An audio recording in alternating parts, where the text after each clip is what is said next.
I was so obsessed myself, but my mom never let me to do any surgery because of Asian background.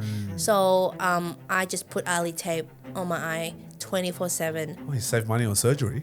Oh, 100%. Yeah. Yeah. Even our lashes are all high quality. It's all handmade. People don't know that. We actually sometimes we got complain about, oh, your lashes is not consistent and stuff Yeah. like that. And then often we reply is because it's handmade, it's actually, we can't guarantee 100% always the same. Sometimes business is about luck. People don't get that as well. It's like, Yeah. in that situation. It was happened at the right time. Yeah. Joyce didn't have an easy start, with a tiger mum breathing down her shoulders every single day and an abusive father who had traumatized her. All the cards were stacked against her from the beginning, but that never stopped her from dreaming big to become the best mum she could be for her own baby. She wanted to lead by example, and she wanted to live a better life. From a typical Asian family where pressure could either make or break you, she decided to turn the pressure into diamonds and built Char into a $10 million brand within 2 years by solving a problem she couldn't find a solution for. In this episode, we explore the rapid rise of viral beauty brand Char and how they went viral, built a massive retail distribution chain, and reached a $100 million valuation in just 2 years. I won't regret even like how for example, about my father, how he hit me. Those things I almost go through. And how I met my husband, how I failed it, how my mom. All right, guys, welcome back to another episode of Point 01 Podcast. Today we have a very special guest on with us, Joyce Wong from Char. Hi. Is it Char Cosmetics? Char Cosmetics? Char Cosmetics. Char Cosmetics. So, Joyce is very interesting. She has this brand here, and I have this lovely box. We'll dive into it very soon. For those who are watching on video, Joyce has done a very, very good job in building this brand. And how big's the brand now? It's a $10 million business, right? $10 million business. How long has it been around? 5 years? I actually did start on 2021, but I couldn't scale it. I don't know what I'm doing. I was first time. I was one-man team. And I stopped it for 1.5 years because I was pregnant, I was giving birth. So I started again actually on 2023 Jan. And then I started selling on June. Oh, so it's only really been like 2.5 years. Yeah. Yeah, wow. And then it was growing so fast. I went viral on July. Oh, wow. And then it just keep pumping All right. nonstop. Let's talk about the business. What was the trajectory of the business? So 2021 you kind of started, but it was pretty much A dead. flop, yeah. Yeah, it flopped. So same product, different product. It was same product. I Yep. add more. I changed it some thing. Yep. I was selling strip lashes. Okay. And then I went to cluster, and then I used magic glue. It Yep. has magic glue, but I never push it because I thought white people don't use this kind of product, but I Yep. realized they do. Okay. And one of the thing why I started focusing on magic glue is one day because I used to live in the city, I was at uni, and then I was outside of the Asian supermarket, and I saw, actually, fuck, we have lots of Asian in Australia, we should focus on Asian. Yeah. Yeah, and then we need some makeup makeup brand that, for example, like eyelid product, it Yeah. is so Asian. Asian create that. And I said, why don't I focus on Asian? Because it's actually lots of Australia-born Chinese don't know eyelid product at all. Yeah. And I was so surprised that actually people don't know this kind of product exists. Yeah, and then because I am a user as well, I used to have a monolid, and then now I have a double eyelid. It's all because of the eyelid product. Oh, Without doing any surgery. no surgery. No surgery. Wow. Yeah. So essentially the success behind the product was get double eyelids without surgery. Without surgery. Okay. So that was the main selling point that kind of crushed it. Yeah, and because also the result to deliver, it is way so transparent that people thought that is real. Wow. Like if you're born Which naturally. one is it? I'm gonna crack this Yeah. open. Everyone that's watching on video, let's crack it open. The one in the middle. We've got some lashes, Yeah. right? So these will look good on me later on. But we have here, this is the magic glue. Yeah, that's a hero Yeah, product. so that's the hero product now. Yeah. And this is the one that kind of went viral. So for everyone that's looking That's at a it. version 2. Okay. Yeah, this is the second version. But this is the one that went viral. How big was the first viral video? Do you remember? 18 million. 18 million? Yeah. Holy shit. Do you remember how many sales you made off 18 million? For the first 8 months, I did 4 million. But that was profit already. Wow. Because I was earning myself and I was Yeah. packing nonstop with my husband in the house. And then there was no free PL. And that was the biggest regret. Right after I got my 4 million profit, I go to free PL. 3PL. It was not good. Wow. It fucked up straight up because it's so expensive to pay them actually. Yeah. Because I told them like the thing is so light, but Yeah. they charge different prices. Oh. So it was weird. Okay. The way how they scale and then weight it and then ship it, the price is so it's different, it's up It and down. fluctuates. I know. Oh, Yeah. interesting. And then I'm glad that I didn't use free PL at the end. Yeah, wow. I think I stayed there for 3 months and I had to take it out Oh, wow. because it's too expensive. Crazy. So 8 months, you made $4 million profit. That's Yeah. fucking insane. It was crazy viral. I think end up we did 55 million views organically. 55 million. Yeah, on it was that it video. was so viral that they do have one of the big American cosmetic brand reach out. Wow. Asked me can I give it to her. Holy crap. But I say no. Why? Yeah. Why'd you say no? I don't think she understand how to use this. Oh. Yeah, you can't have white people doing omakase as a chef. Yeah, fair enough. Right? Yeah, I think that's true. Yeah, true. Yeah, so I tell you what, when I have this product, we got so many complaints because white people and ABC don't know how to use it.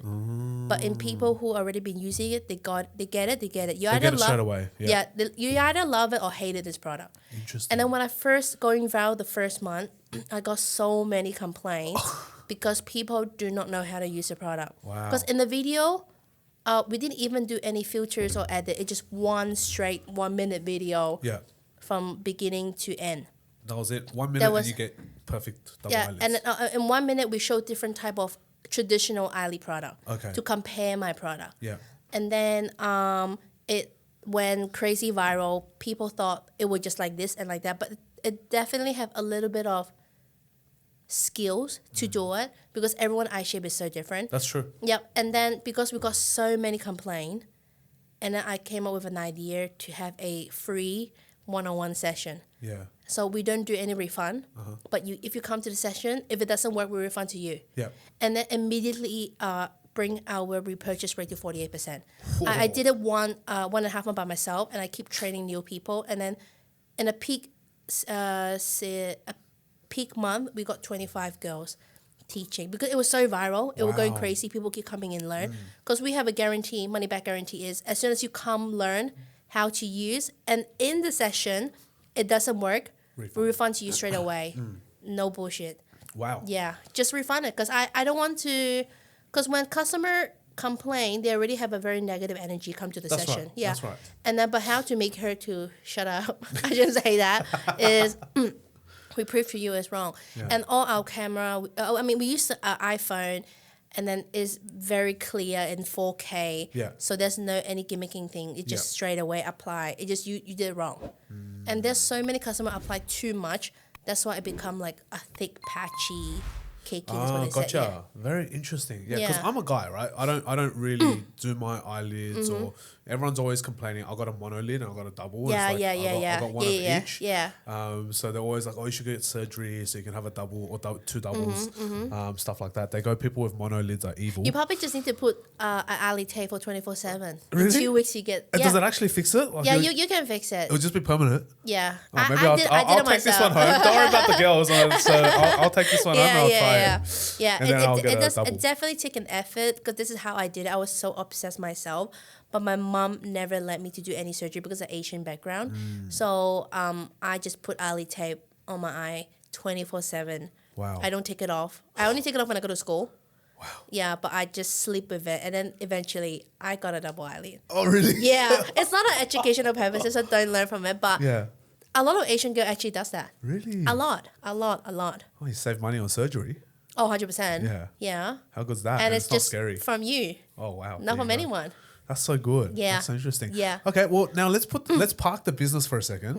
I want to talk about how you got to this mindset. I think you're super open with it. You went so aggressive. There's actually a lot of like media articles about you. You create a lot of content. The team creates a lot of content.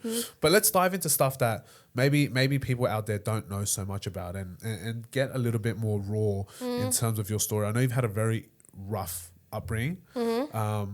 And to get to where you are today is not easy. You got a $10 million business. The business is still very young and it's growing extremely rapidly. You have wholesale deals. You're in hundreds of stores. Just launched in the UK as well. So congratulations to that. US is a bit of an animal that we'll discuss in a second because everyone's been stressed out about the US. But yeah, what was it like to get to who you are today? Like, who is Joyce? Who is Joyce? How did you get here? What developed that sort of psychology for you? What was your story? Were you born in Australia, or Hong Kong? What was the situation?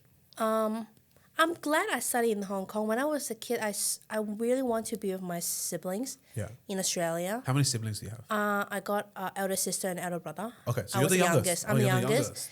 And then my mom took me to Hong Kong because I was the youngest. No one can take care of me in Australia. And then I studied in Hong Kong, and I know the culture about Hong Kong. And I came to Sydney for university. And I changed so much right after being a mom. Really? Yeah, because I think being a mom gives you the biggest motivation that you can't stop because you got a responsibility. Yeah. And also, after being a mom, like right now in the morning till nighttime, it's so packed. Yeah. In the morning, I send her to childcare, and I go walk my dogs, and I go back and work again. But luckily, because I fire everyone in Australia, and luckily. then I have to say that because it was so waste of money. Yeah. I don't want to say that, but it is true. But it based on my experience. Sometimes it's not. I don't want to hire. It's actually much easier to have someone in Australia.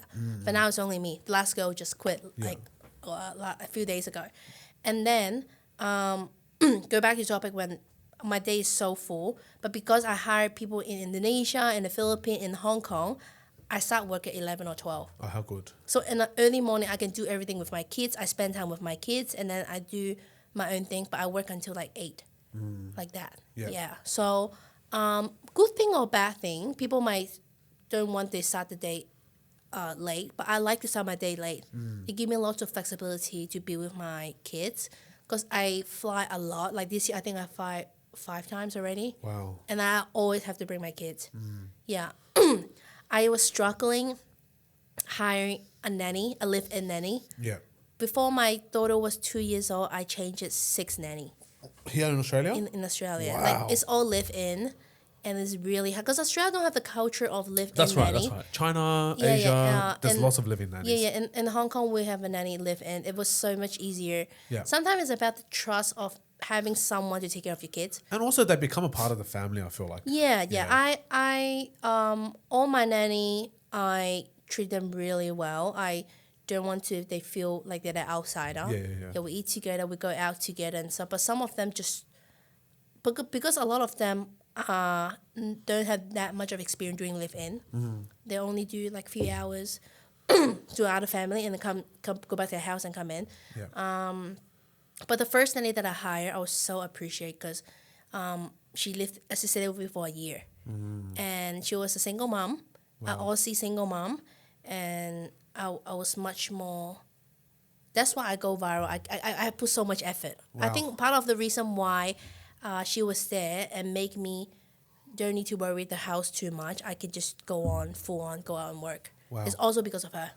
That's so good. Yeah. I think it's so important. People don't understand that, when it comes to life, there's a lot of sacrifices that need to be made for the business. Oh, 100%. I don't spend time with my kids at all. Even hard. when I'm with her, my brain doesn't switch off. I think that's the entrepreneurial life. I know, So hard. I got a message. I just want to reply, solve it straight away. Yeah. And the downtime is when she go to sleep. And that's why my employee received my message like 2 a.m. because I'm looking at stuff on online and TikTok, and I send email. And then, this is how I do the whole time. And it's just my timetable every day. Yeah. Crazy. Yeah. I think I'm pretty much in the same boat. Like for me as well, it's your brain is just always on. Doesn't matter if you're out on a date, if you're out for dinner, if you're out with friends, your Yes. brain's always switched on. Yes. And then the worst part is sometimes you just check your phone and there's a message and it's a fucking big problem. Yeah. And that just ruins your I know. entire mood. I know. And, Oh, and then yeah. all your friends are out there talking, having fun, and you're just there I know. like angry, smashing the phone. But it happens all the time. I think it happened right away when I got the news from tariff. I was shaking. I was like, You just get a link, Trump. yeah, I know. I was like, what should I do? But because we do in Hong Kong, it was still fine. And then a week later, even more Hong de Kong, minimis, yeah. I know, even Hong Kong have a problem too. Yeah. Yeah, so right now, Tariff's a big problem. it was a big problem because I got the biggest contract, a retail Yeah. contract in USA, and then it just kills it. My mood was so down. Was so down. Well, I mean, how much money did you lose because of that tariff situation? Well, I signed a contract for 11 million, okay. and then there was supposed to be a few million payout, Yeah. and then I couldn't get it because I already prepared the. Luckily, I didn't put the product inside the tube. If not, it's really See it's you later. fucked. So That's I got bad. the product. I got all the bottles and the tools that stuff inside, Yeah. but I didn't make it. Luckily, but I was ready because Yeah. the reason why I pre-made all my bottle and stuff because it's only took them 10 days Yeah. to put the stuff in and then ship it out. Yeah.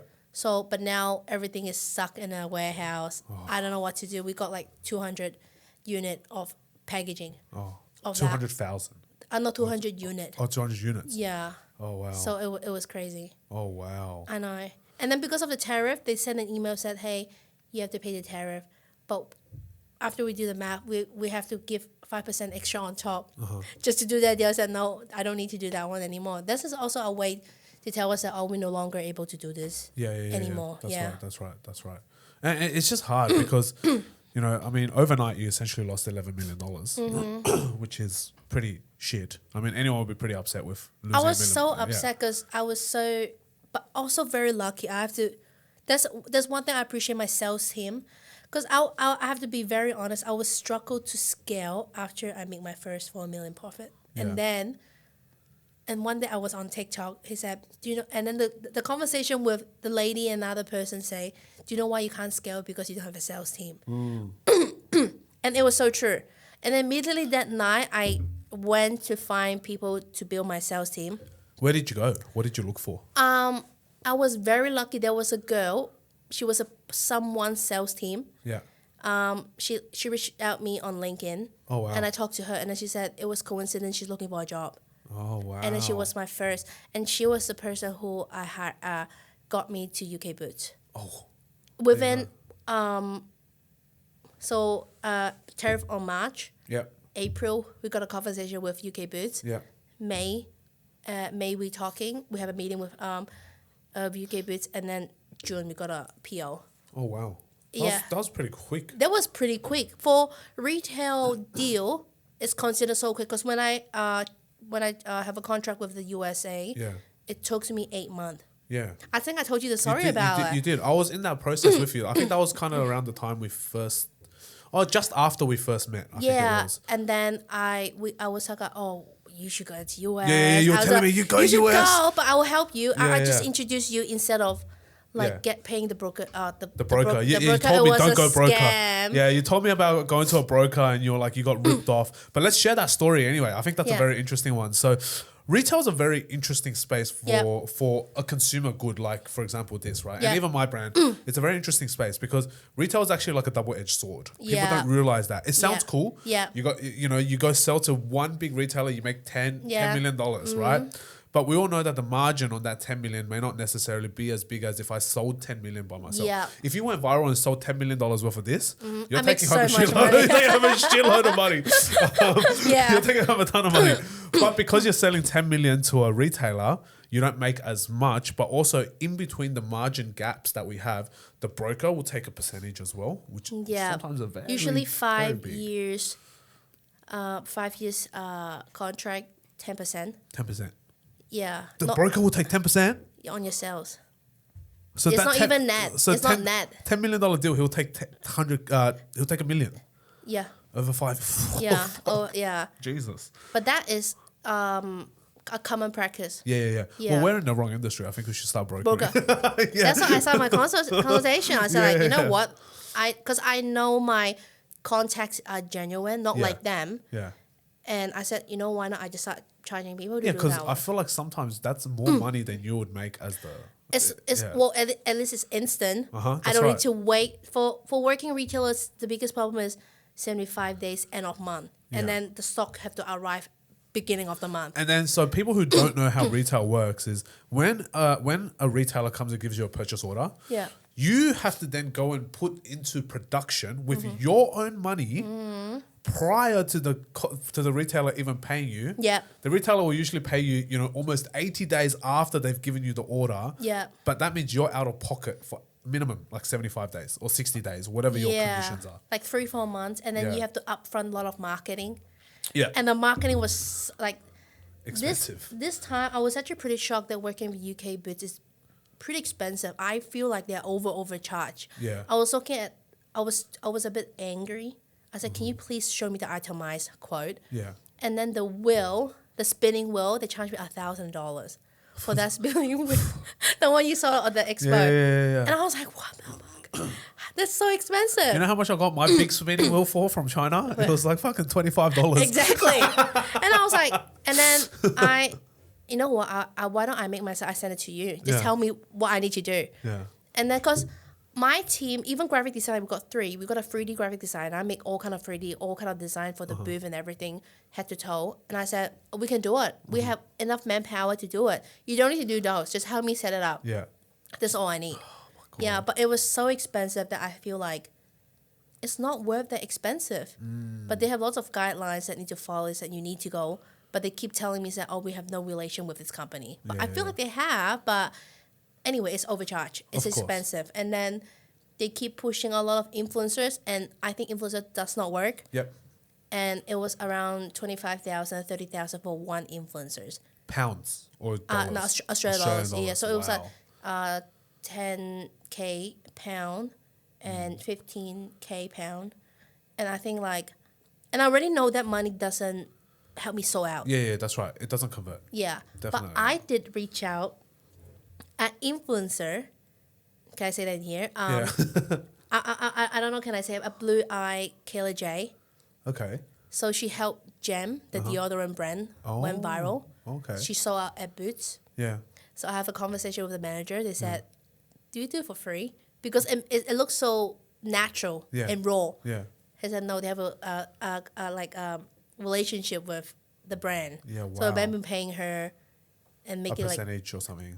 no, she's expensive. Yeah. Okay. I think the brand, I'm sure the brand have negotiated a better price, but when she sent it to me, a full package with Reels, TikTok, maybe 2-3 videos, I think it's 50,000. Oofed. I know, but she really good at storytelling. Yeah.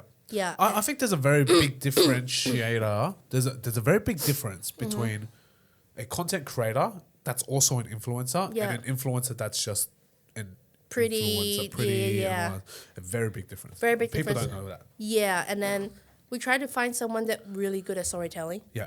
and because I think this is what the markets are right now. It's Yeah. no longer just showing difference. It doesn't sell. It has to be someone who really good at talking and soft selling. Yeah. Yeah, but anyway, that influencer, we think she works, but we approached UK Beauty. Said, "Oh no, you can't because of what is her job is."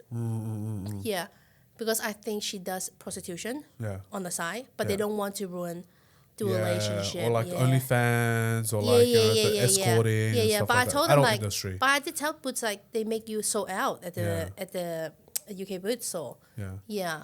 But that brand is also a great example to learn from Gem. Even though a lot of them are stage content, but of still, yeah, they sell. At the end of the day, people only look at the lumber. Of course, but these Yeah. big retailers and big brands, obviously, they care more, right? Nowadays, it's all about being PC. Yeah. And, got to be woke and Yeah. everything's like that. So it's very difficult for a brand to navigate these waters because sometimes being woke doesn't pay. It doesn't look good for your brand all the time. Yeah. And if you're not woke, then it goes the other direction. So it's so hard. I think we're in such a generation where every brand is trying to navigate all different things. I know, that's like when thrown at you. UK Boots asked us to spend X amount of money each year, they asked us to spend. Actually, there was a little bit of drama with UK Boots because when they have the PO and they suddenly, you actually have to pay listing fee.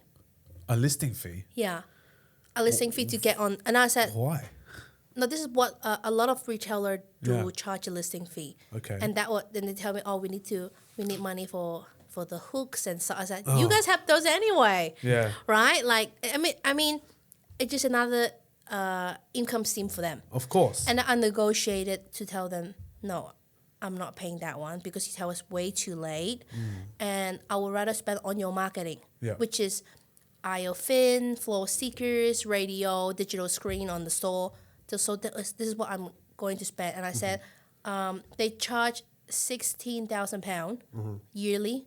I have to pay annually. So a lot of retailers actually only charge one off. Yeah. But Boots asked me to pay annually. Wow. That is even a very new thing to me because I work with so many retailers. I don't need to pay any listing fee because of the relationship and how we pitch them and how we make them sales through during retail. Yeah. And I told them like 16,000. I guarantee you I'll spend on marketing. So around 32,000 Australian dollars. Yep. I will spend on your marketing, and also a little bit on our marketing. Of course. Like the booth that I want to do. Yeah. Yeah, and then but it was crazy expensive for the booth too, like. I don't. Where's the booth going? Is it going into the booths So, or is it going to like an expo? Where does the booth go? Before I was thinking to do it on a mall. Okay. Oh, the mall was so expensive. Everything's expensive. I really need to check on the price. I think Yeah. one. Can I check? Yeah. Check. I think when I received it was just early Westfield Yeah. in London. Oh, Westfield London. Westfield In London. London. Yeah. Even Westfield here is quite expensive. I think it's like $3,000 or $4,000 a week for the pop up. Oh, that is so little. I would Oh, rather pay that for is your so 4,000. I tell you, I was so shocked when I Yeah. received the price, and I was shaking. I said, "Is it even real?" Oh my god. I think. Let me see. I think it's. It's crazy. I think it's 16. Oh, 1 second. Yeah, wholesale is not an Okay. easy game. So Not easy at all. £6,200 per Yeah. day. What per day? Yeah, and then Wow. on the weekend, it's £12,400. Holy shit. Yes, I have to show you. Oh my god. It's real. And I was like, are you serious? That is so expensive. It's 6 by 4 meters booth. And I said, can we make it smaller so it's cheaper? He said, Yeah. no, it's the same price. And I was like, I would just try to do something to help them sell through. Yeah. Because to be honest, this kind of booth doesn't make money because Of course not. I only telling people, we're building awareness, tell people we are Yeah. available at booths. And then we also have to give out goodies Yeah. and stuff. And then I was like, only the rent is already over my budget. That's crazy. It was way too expensive. And then, so at the end, we decided, you know what, we just do it boots in store. Yeah. So we have a boots in there. So it's Wow. cheaper, but I think it's around,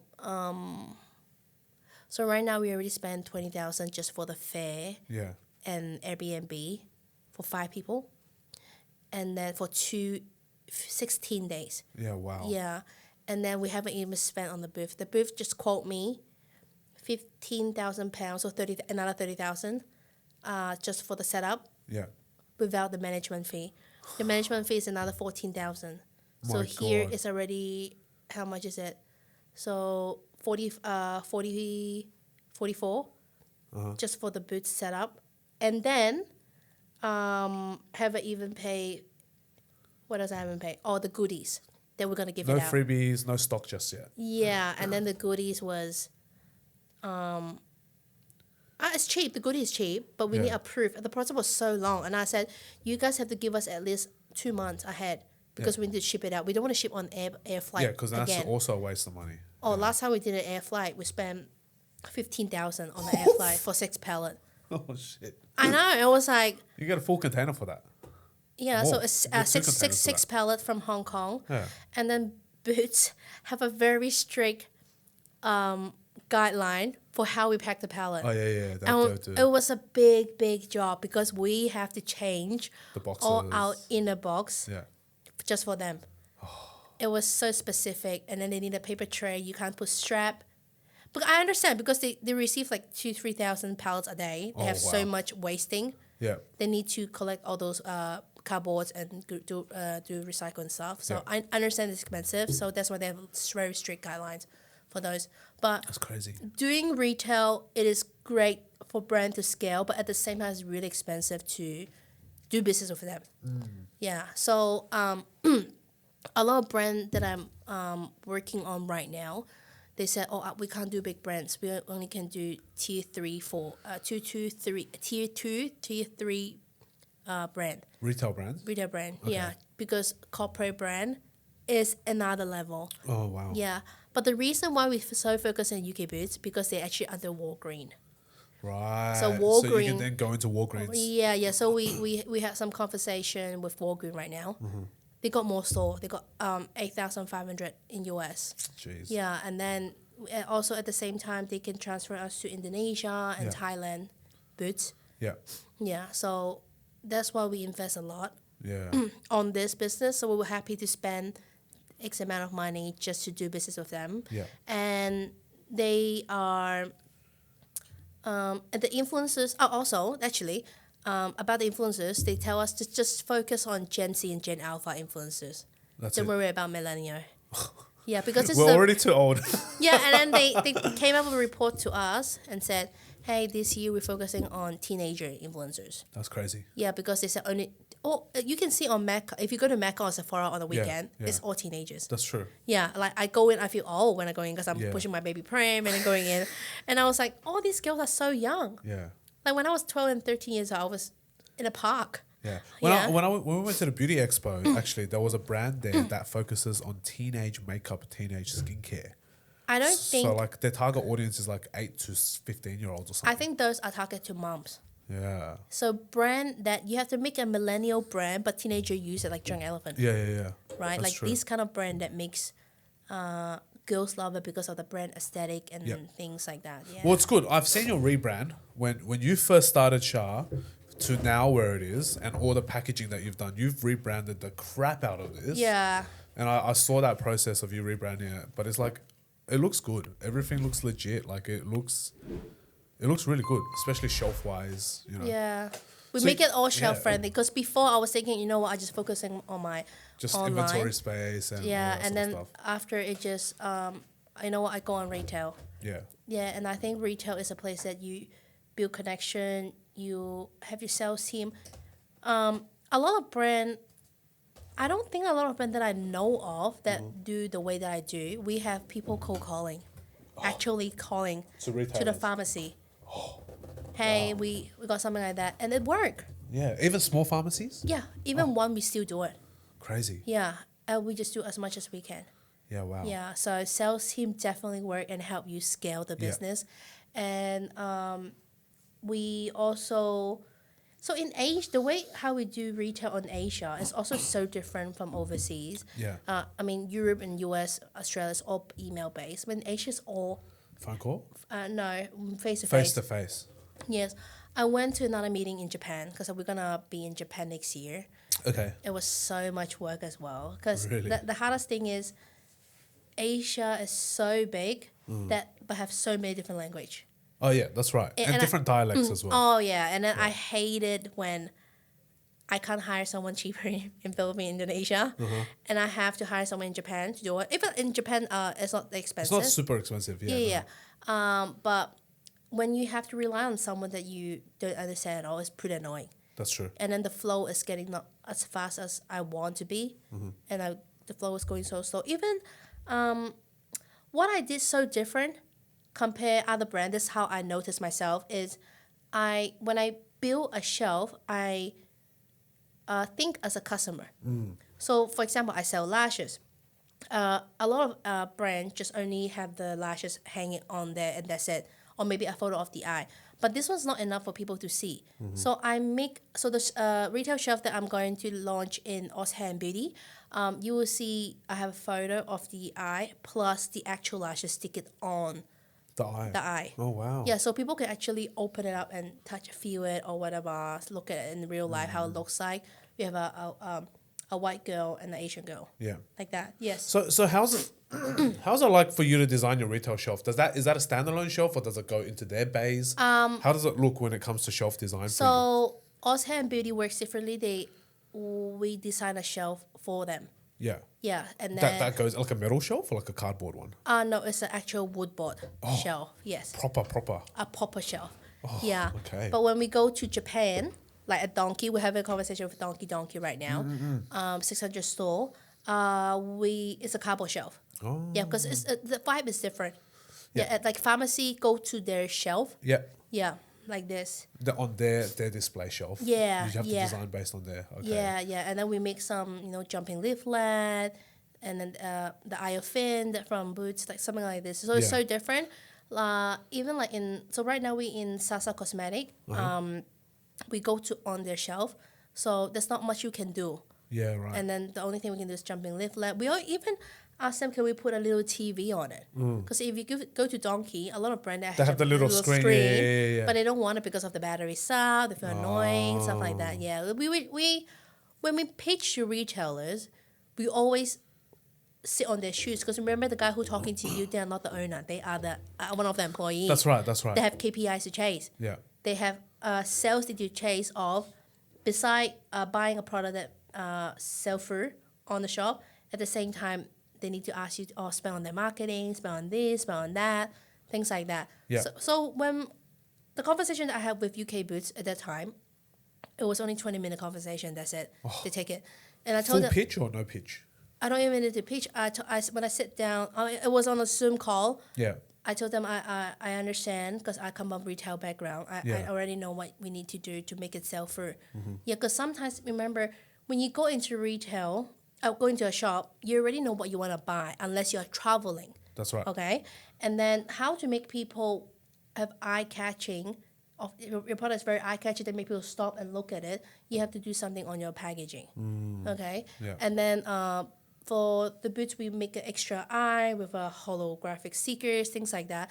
And then there's not much we can do for a pharmacy base of that, but we told them what we can do is invest on the radio station of their boots and the eye of fin and the floor sticker to make them sell through.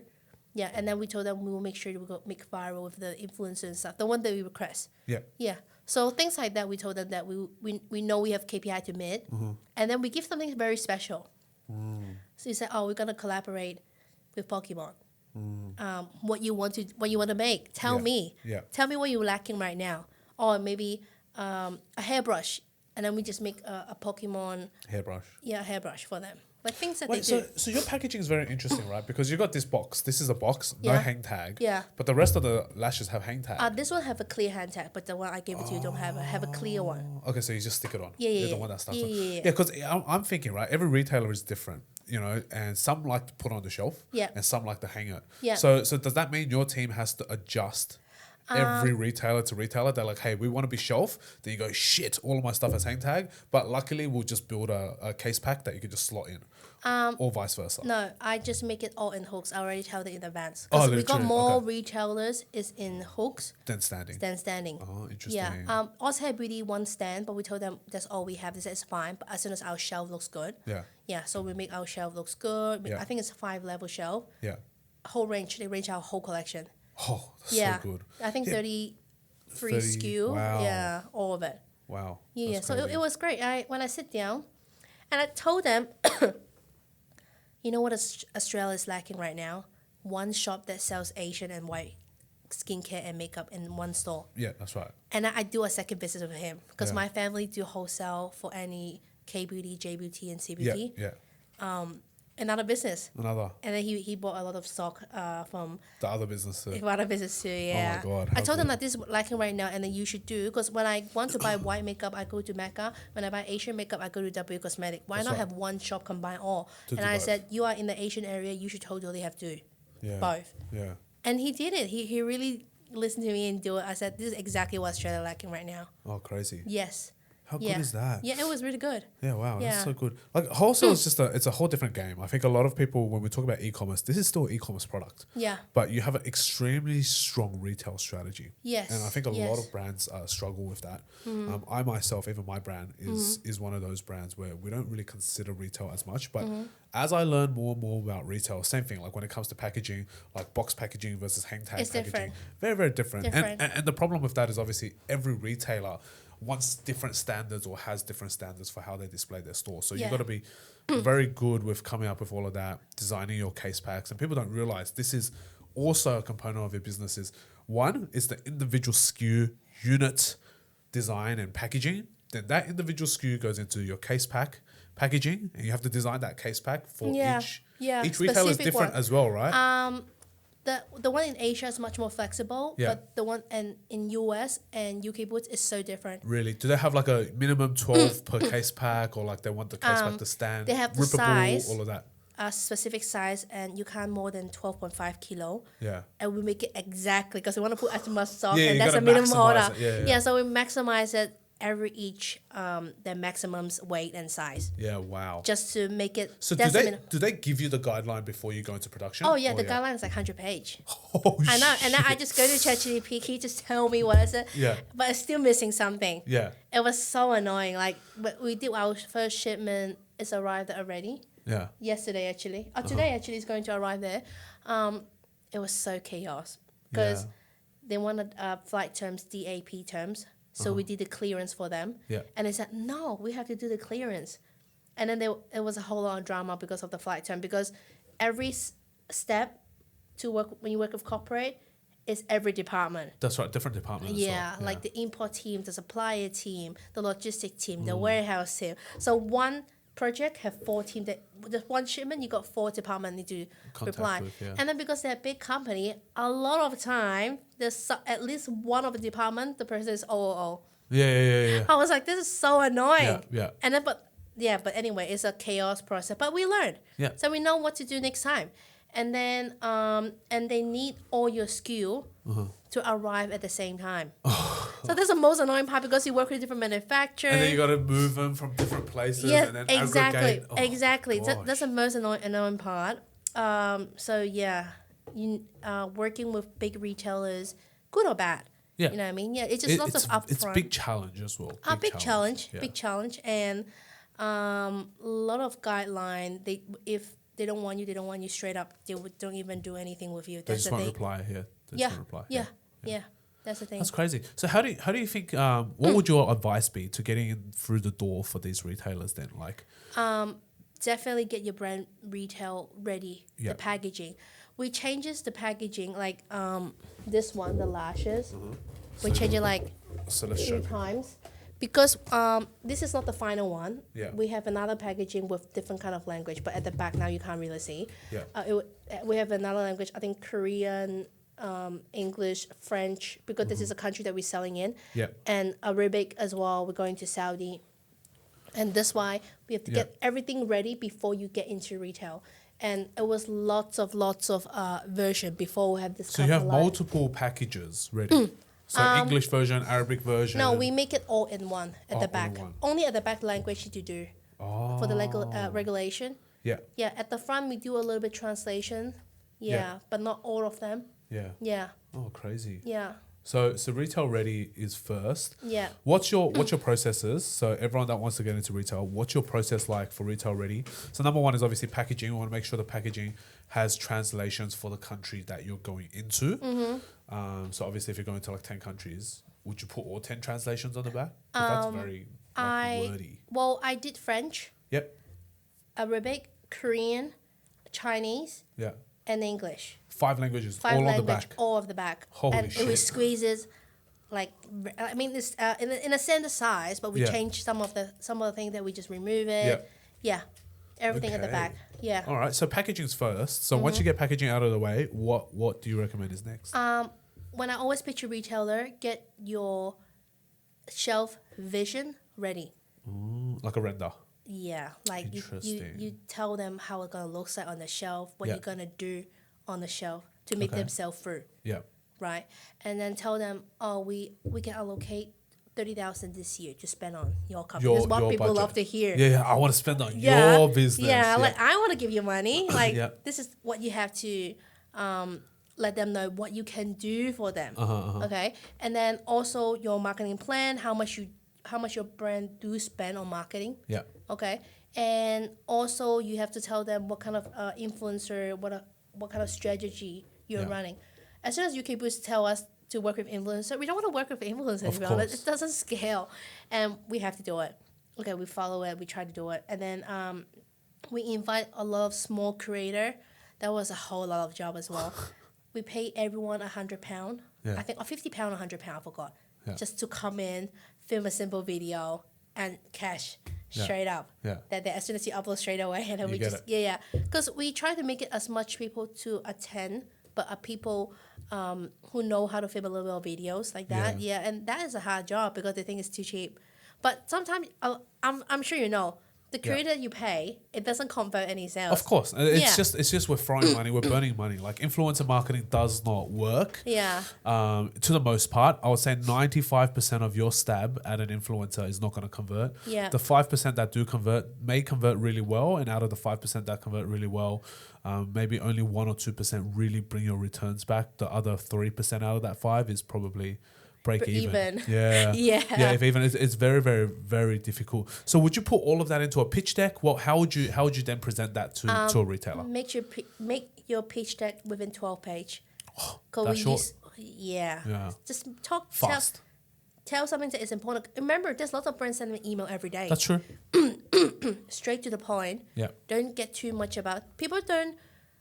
My first page is a general cover, and a second page myself. About and us, then third page straight away, what stockers we are. Fourth page about our media, what press we are on, our social media. That's it, straight away. What kind of product we have, and price point. Attach our catalog, and our catalog has all the shelf, Like design displays, and on go back to the deck is we tell them what kind of booth that we do for the retailer. That's like what they like to see. Or what kind of things that we can do to make you sell through. Yeah, right. We can allocate 30,000 or maybe bigger retailer or 100K to just to help you sell through this year. Yeah. Yeah. Wow. And we always gave them back a little bit pressure. They want us to spend more. I said increase your PO then. Yeah, of course. That's like Order to be more. fair. Order more. Yeah, like realistically, you should only spend 3% of what they order. Oh, really? Yes. That's it. It's so little. Wow. It sounds so little. But it's actually not. I spend more Yeah. because of the first order, Yeah, right. right? And I don't know. Maybe now I can tell it's more than 100K for sure. Yeah, because we have wild posting. Yeah. I think in 3 major cities in UK. And then it's already, I think, 25,000 just for wild posting. And then we have another budget for digital posting. So we lost a lot of money to put up front. So it is expensive to work with corporate retail, but it is not crazy expensive because the cash come back faster when you work with tier 2, tier 3 retail. Because those come back Straight direct. up. Yeah, those are straight up. Even No Oz Hair and purchase Beauty, terms. I told her like, well, we invest a lot with the booth. Can you pay within 7 days? He said yes. Oh, he's cashed. He's Yeah, making so he's much king. money. Yeah. But he was surprised. I don't even know can I say that, but I kind of like no, he doesn't make a lot of margin Yeah. from the brand that he owns right now. Yeah. Because my pitch to him, I mean not my pitch, my sales team pitch was in the email, high margin product, cosmetic product. Yeah, high margin product, yeah. Yeah, and he clicked it and he replied on a Sunday night. 5 o'clock, I think 6 o'clock, I was with my daughter in time zone. I replied that email straight up. I said, yes, 60% off retail price. Wow. You got 60% margin. Yeah, wow. And then when Straight away, you just bit. straight away, and then in the meeting, I tell him what can I do? I can make a booth right outside. I'm gonna do a pop-up booth outside of Macquarie, outside of his shop. We can do that. Oh, wow. Yeah, and I told him we will have girls coming in, and I tell them what kind of support you can give it back to me. When you work with smaller retailer, it's a lot more flexible. Yeah. He said, we'll put on your shelf right outside, like right on. Everyone can see when they walk in. I said, that's good. Because I said, I just want to have, like, be fair. Yeah. What kind of marketing support you can give it back to me when I spend this amount of money like that? Yeah. That's good, but I think that's smart. And I think a lot of people don't have these insights, which I really appreciate you for as well. And that's awesome to think. this is a good one now. I think bouncing off the back of now that we're on the topic of retail, how do you retail pricing strategy, right? Because obviously you got the retail price, which is what you sell on the website. Yeah. And then, so you've got your website price, which is the regular retail price. How do you then utilize that strategy when you go to these big retailers? So you got your tier ones, which are, let's just say, Mecca size, Sephora size, Walgreens, all of these big guys, and their POs are like $1 million POs. And then you got tier two, which are maybe like a couple hundred K, would you say, Yeah. tier two? Yeah. You mean the sales? Retail sales? Well, like a tier two, how big would a PO be? $50,000. 50,000. And a tier Yeah. one would be 6 figures or more, right? Oh, yeah, 100%. Yeah. And then tier three, probably like Yeah. 10K, 5K. Oh, even, no, or sometimes less. even lesser. Yeah. Because I... Yes. Even- How do you categorize? Actually, before we get onto pricing strategy, how do you categorize these? I would say below 5,000 is tier one. okay. Tier three. Tier three. Yeah, or maybe tier four even. Yeah. Yeah. And then up to 6 figures, definitely tier one. Okay. Yeah. And then Okay. tier two, it just can Between be. it. Yeah, between it. Yeah. Yeah. And then, but there's no marketing support For tier two? for tier one at all. Oh, But we really? tell them we can put your name on our website. Oh, Yeah, but okay. we didn't do much because sometimes it just we just tell them what we're trying to do is to get into all retail, even small shop. Yeah, but what we can do, we can give you some flyers. Yeah. You can post some. So what tier 3 retail are lacking right now is media kit. They don't have stuff to post Yeah. because they're too small. Yeah. And then the Instagram probably only have like 600 followers like that. You That's know what I right, mean? that's So right. that's why what they really need is videos, Yeah. media kit. So this is kind of support we can give it to them. Of course. Easy. Yeah, so they love it because they feel like the support from us and It's very strong. Yeah, and we also but what we did do we do it in EDM. Yeah. We'll announce it. We're can go available retail, right you now. can buy now, Yes, yeah. yes. This Oh, kind of that's good. support to them. But to tier 2 to tier 1, we do like pop up. We do, yeah. And also we do. Well, right now we do influencers. I don't really want to do it, but I have to do it. Yeah. I think the market's just like that. It's a horrible It's ROI. more like the brand aesthetic. Yeah. Like coming up, I don't know. Do you know a girl called Pony's Makeup? Ponies makeup? No, I Yeah, don't know. yeah. She is one of the OG YouTuber. I think she got Okay. 8.7 million Wow. followers on Instagram. Because of my investor friend brought her contract. Yeah. So she's one of the entertainment company. He owned an entertainment company, and Pony is one of the her creators. Yeah. Yeah. And then so now we're negotiating, hopefully at better terms. But I have to be very honest. I think I can't say the price, but I will tell Yeah. you here. I think Pony only charge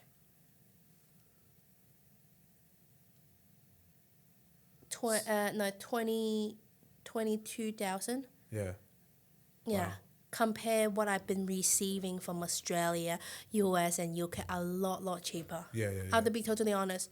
It's true, And though. her video was really good. Like really popping off, and she's really working on it. But compare to the US, like 35,000 for a video that I don't even know will pop it off at Yeah, all. that's true. Yeah. That's true. So yeah. It's hard. US and Aussie influencers, I feel like there's not many good ones. No. And they're overcharged for the quality of Yes. content that they Yes, produce, yes. which is pretty shit. So yeah, I think influencers out there is a very risky and dangerous game. So anyone that thinks an influencer is going to change your business, they probably won't. No. I would say I thought I was. That's about my first year when I started. Yeah. Yeah. You know what's better? Someone with 500 followers that's Yeah. really good at telling stories Yes. will do way better Yes. for your conversion than someone with 500,000 followers who's just absolutely shit at creating Yes, content. 100%. And like people have to know, pretty girls usually Doesn't followed by convert. men.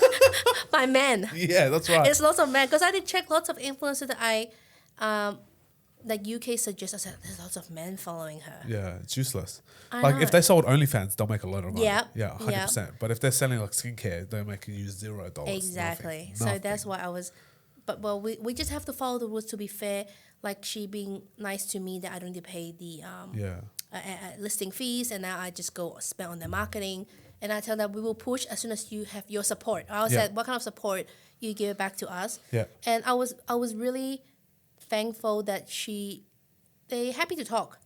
Not like just take your money and that's And it. go, that's right, yes, that's right. yes. So then how would you do your pricing strategy? So this is the hardest part, Yeah. right? I think this is a very I difficult didn't change part. my price at all for anyone. Really? It's all the No, same? all the same. Only for Chemist Warehouse, I did $2 off. Oh, that's it? Yeah, that's Oh, it. but still $2 off is still Because quite this is large what they over do. time. Yeah. The Chemist House, they already told you must be cheaper. Yeah, when than you everyone go- else. Yes, Yeah. yes, Yeah. yes. So all right, let's run me no. through it. Actually, I forgot to say that. Yeah. So what I did for retail, Yeah. I did give with purchase. Oh. Yep. So for Ozhan Beauty, I gave him, I think 20,000 worth of stock. Yeah. Give it out for free. Buy two get one free. Oh, Only for okay. retail. Okay. Yeah, this is also a strategy that helps him to boost sales. To sell through. Yeah, as so well, I which is give very him, important. I think 400 Christmas set, Yeah. like a full size. I don't Yeah. give. No I told sample him, size. No, I told him I will never give sample size. I'll always give you a full size. Yeah. I give my actual eyelash curler, and then like a full size packaging. Yeah. Which Yeah. is good. I think that's better, to be honest. I think something that's better. useful. I don't want to get another recycle Yeah, bag. and you know? no shit out there. You just create more wastage as well. Yes. Yeah. So pricing wise, tier 1 to tier 4 is usually a huge difference, right? Like someone who's putting a You mean for 500 wholesale? Yeah, for wholesale. Oh yeah, so that's a big difference. yeah, like so it's a huge difference with pricing. That's what I mean. Not retail pricing wise. Now we're talking about wholesale pricing between tier 1 and a tier 4 sort of retailer. So let's just say tier 1 they're doing 6-figure purchase orders. Tier 2 they're doing 50K or above purchase order. Tier 3 maybe between 10 and 50,000. And then tier 4 is kind of like I just want 20 units. I can only afford 20 units, so just give me 20 units. So depends on your price point. Being totally transparent here. For around product that my lashes on, I think this one is $46.99 Retail? and retail. Yeah. And I did 60% off. For the tier 1? Yeah, for tier 1. For tier 1. 62.5 to be specific actually. And then it's getting harder Yeah. when they're doing sales. They ask for 25% off on top. So then that brings it down to like 70... 87.5. But they almost- do per scan. As in like This is how they calculate 25% off on top of retail price. Oh. So yeah, but they do per scan.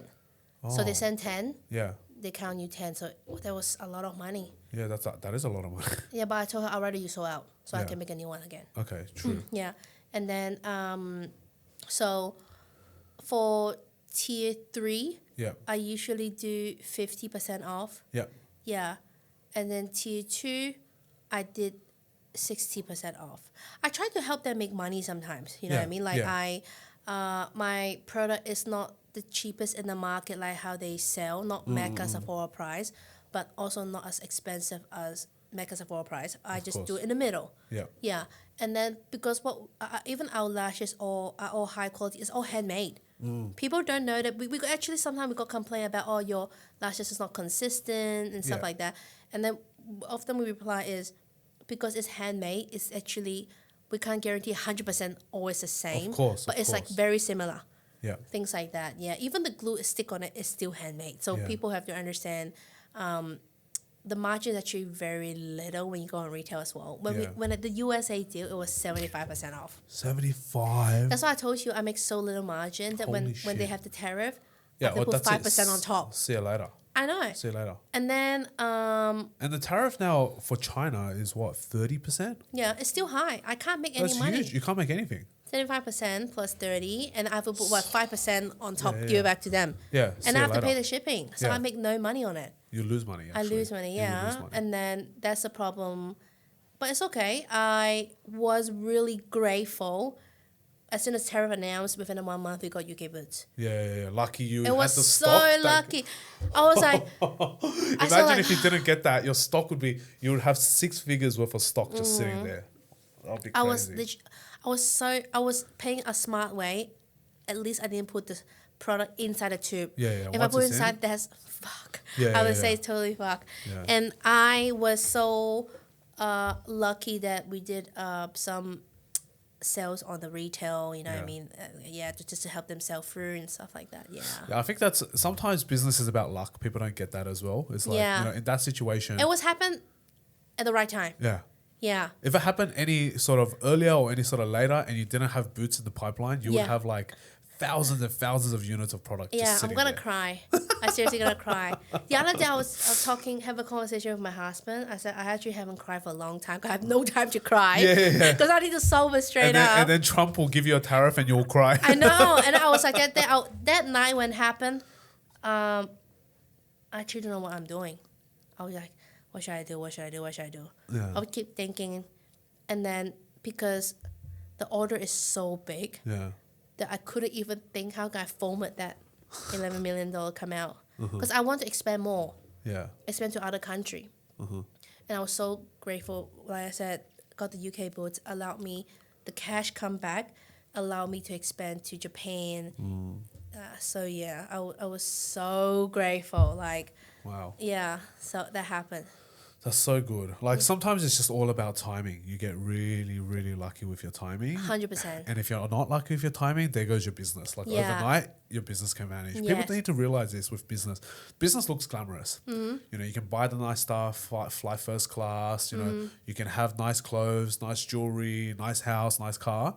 But then it can all also get taken away from you in one night if something big happens and you're taking a big move in your business. 100%. Like people have to understand when you work with retail, it looks like, oh, she going to Chemist Warehouse, oh, she going to UK Boots. Yeah. It's actually, the cash flow is crazy as well because as I said earlier, we spend so much money up front. And then we have to do the forecast. They did the forecast for us. And then we just being so honest to them. I said, your forecast is so low. It's 90. We did a math. It's 95% lower than what we're currently selling in Southeast Asia. 95% less. I was like, because when they did the first PO, Yeah. I said that's only around 2-3 unit per SKU in each store. Yeah. I said that finished in one day for us Yeah. for 8 SKU, by the way. And then I said that is so little. And it will, and I told them it will make us, doesn't make sense to spend that much of money for you. Yeah. And then after that, they said, oh, I will be happy if you're more confident. And I told them, that's mean your category, this category is weak. I just being very They're honest. scared. Yeah. They're worried. Scared. They're worried. And in fact, I have a meeting with the head buyer. They said it is weak right now. That's why they're doing. That's why they bring new brands, something different. Oh, try something different. Yeah, because the lashes that they sell in that category is still very old tradition strip lashes, the old style one. They're having Kiss, Adele, like the big brands, big corporate brands. And those lashes are really cheap, by the way, like compare what I'm offering right now. Lots of big brand, like I think one of the biggest brands is called Lily Lashes. Okay. Yeah. I think she have a conversation saying that she make in Dubai, but there's no such a thing. It's made in China.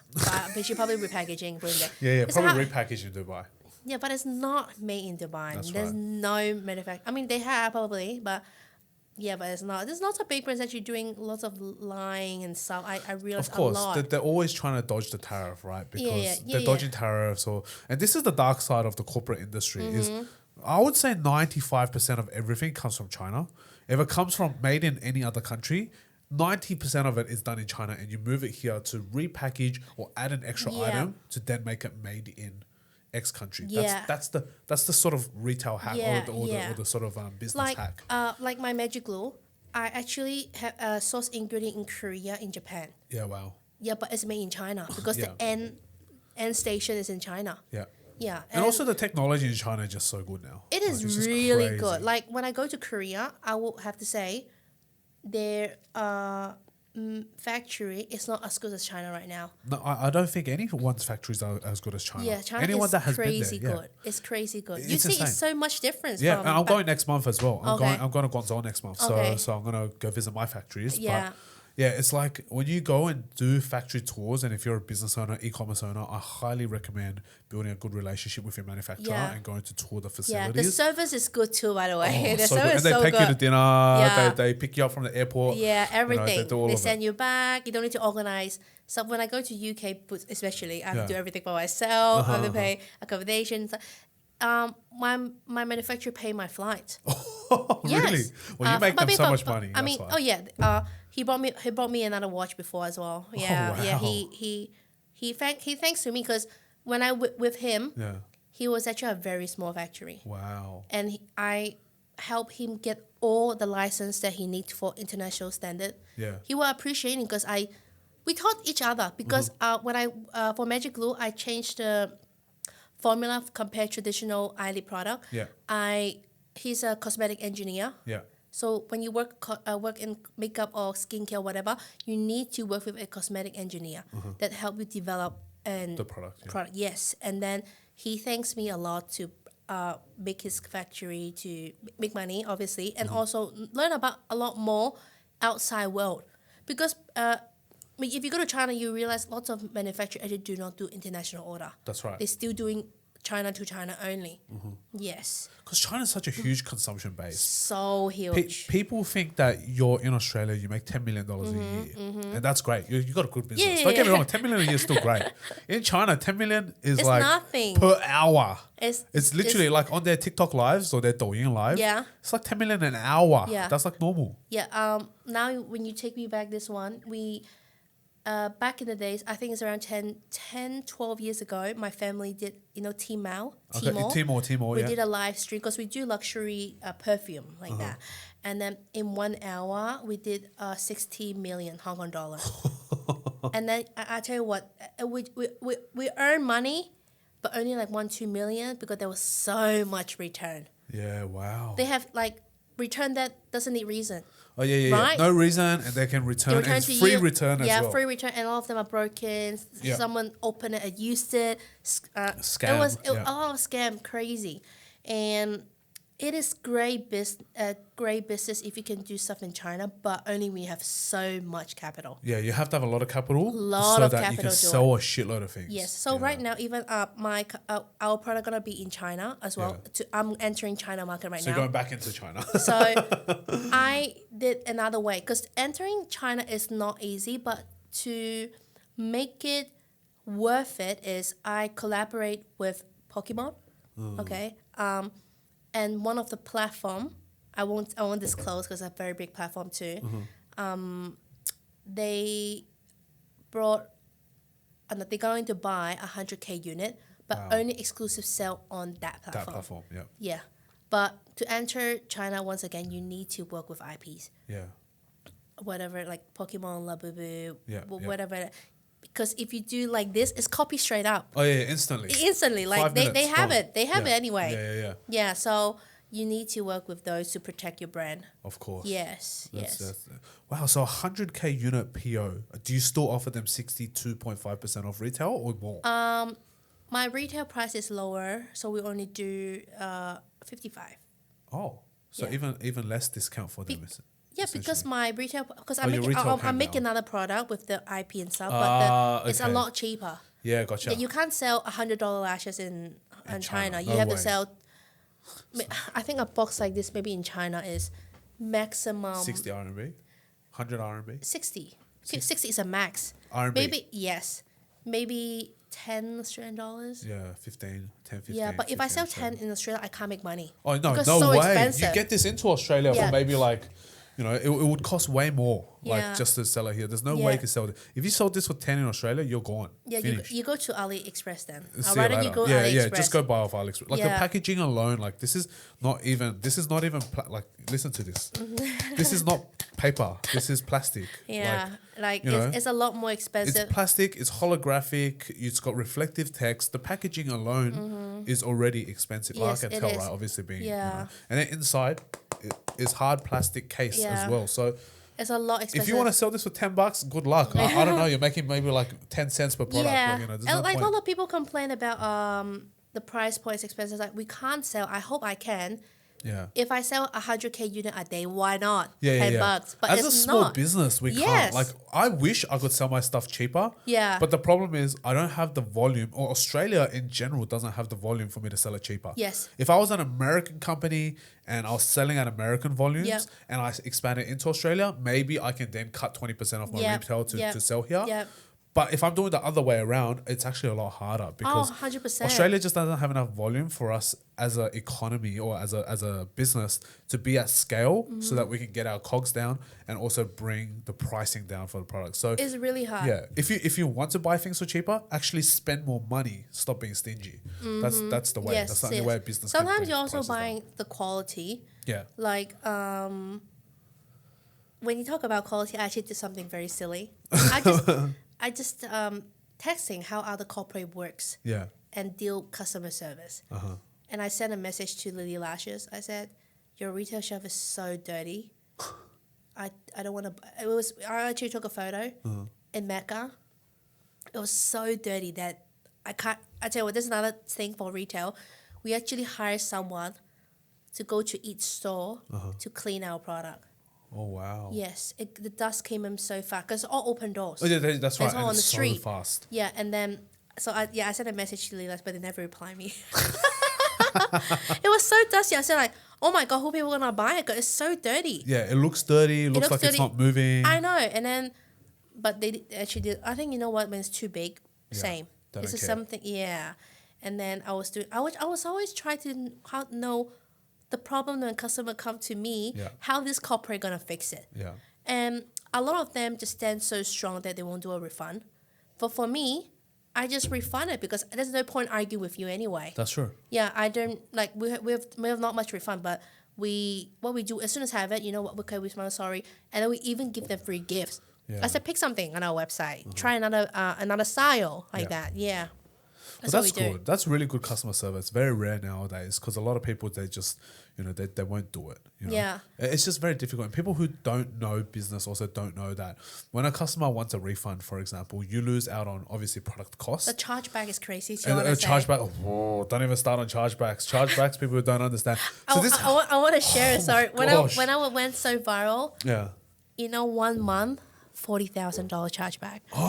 Because I sell 100K Well, that's unit. true. You sold so much. 100K unit in a few months. It was 40,000 chargeback. It was those US customer. Sorry, I have to say that it's crazy. Yeah, they're so aggressive. And then and then there was a few customer, 3-4 times chargeback on the same store. And then on the Wow. third order, we said, I think this is a scam. It's a scammer, yeah. It's a scam, 100%. We had that customer yesterday. We pulled them out yesterday. Mm-hmm. They've done it 6 times. We missed the first 2, but Yeah. we caught all the rest of it. Yeah. Oh my god. It's crazy how It's people, so bad. we It's credit card fraud. Yeah, and then we also got people refund, like return a product without telling us. Oh. And then like the whole box of lashes Yeah. only have 2 2 pair left. left. That's how they refund the stuff to us. It's crazy. Yeah, but the thing is, like, we as business owners have almost zero power to even do anything about it. Yeah. Because the second someone calls their bank to charge back, instantly we get hit by Shopify. Yeah. Shopify holds the money that they paid, Yeah. but also charges us a $30 fee. Yeah, Whilst they go and investigate. yeah. And if we lose the cost. Most of the time we lose. And you lose Yeah, 95% of yeah, the time. yes. Like, it just sucks. You know, Yeah. as business owners, it absolutely sucks. Yeah, and I hate that part. And then after Amazon is even more crazier Oh, actually. yeah. It would take 30, 34, 35%. Yeah, and then we have off to you. pay the destroy fee when they return it. Yeah. It was crazy. You have to pay for the product to be shipped back to you. Yeah. You have to pay to destroy your own product without visually seeing what's actually damaged. Well, we just say destroy it because we can't be able to take it back, and Yeah. it's a lot more labor cost if we ship it back. Yes. Yeah. Yeah, it's Yeah. very hard. Like, if they ship it back, it's so much headache. Yeah, so I rather people come buy on my website. Yeah. That's what I always want to do. Yeah, Yeah. and it's much easier to fix it. Yeah. Yeah. That's crazy. So tell me, like, did you learn these business skills yourself? How did you get to where you are today in terms of business wise? I actually didn't tell my mom much. My mom is really successful in her business. What does she do? She used to own around 69 to 70 store in Hong Kong. Wow. Beauty store? Beauty makeup store. Just like Holy shit. I will say like W Cosmetic. Yeah. But with Western brand and K Beauty, C Beauty, whatever brand. Yeah. And she sold her business on 2020, right before COVID, I think. Yes, it was a great time because a lot of business that same big like us in Hong Kong bankrupt. Yeah. Yeah, and then no, they was doing really really bad right now. And then my mom sold it and she retired happily, Of like course, no 70 stress. businesses is a lot of money. Yeah, and then my mom, I didn't tell. My mom is a tiger mom. Of course. She's crazy. Like when I was a kid, I was so scared to talk to her because the way how she raised me, and she's a single mom too. How she raised me is corporate way. I remember every time when I asked for pocket money, she have a book that we need to sign, and when I go to year 9. Yeah, year 9, it's the first time that I can go out to the school to buy lunch. And then my mom said, okay, if you want more money, you have to start getting check. So I have to go to her company and get a check from her assistant and then go to the bank. And I have to give the receipt back to her so she can keep everything. So my mom still have that book. The logbook. The logbook, exactly.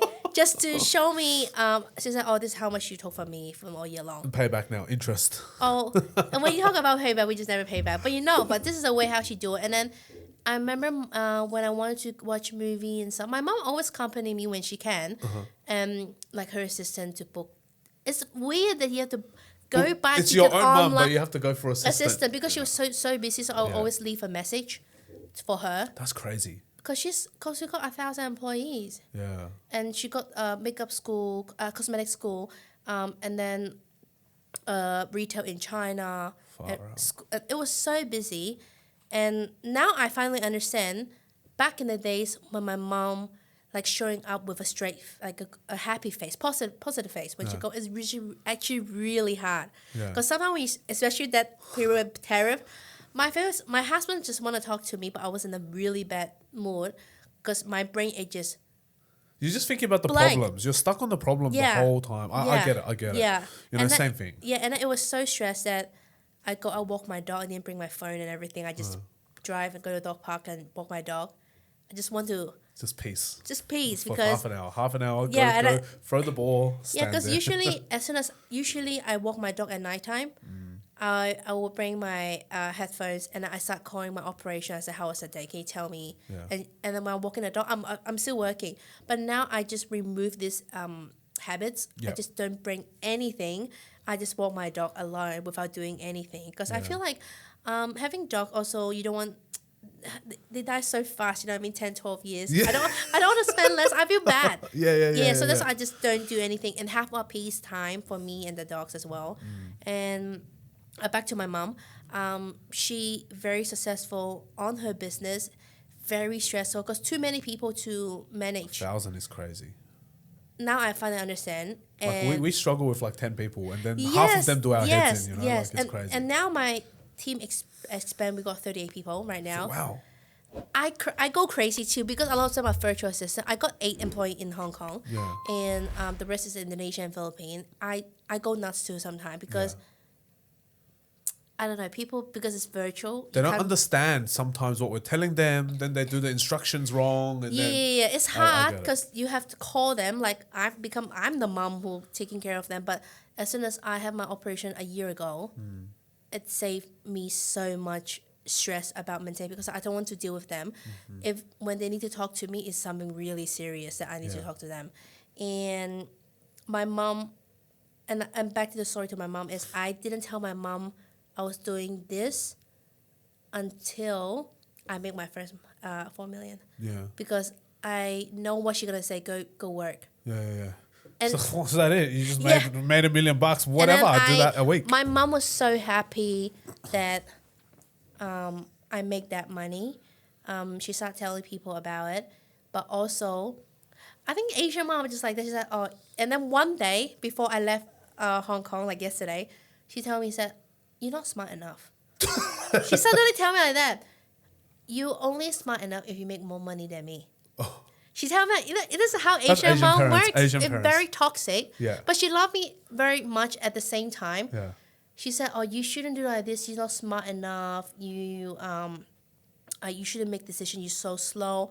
And I tell my mom, I'm already a lot faster than majority Australian. Yeah. So Australians, don't worry. They're like cockroaches. They're just. And I tell my mom, and I do often ask her straight up. She said, "It's either call my brother, because my brother also help my brand. Yeah. And I'm so appreciated my brother.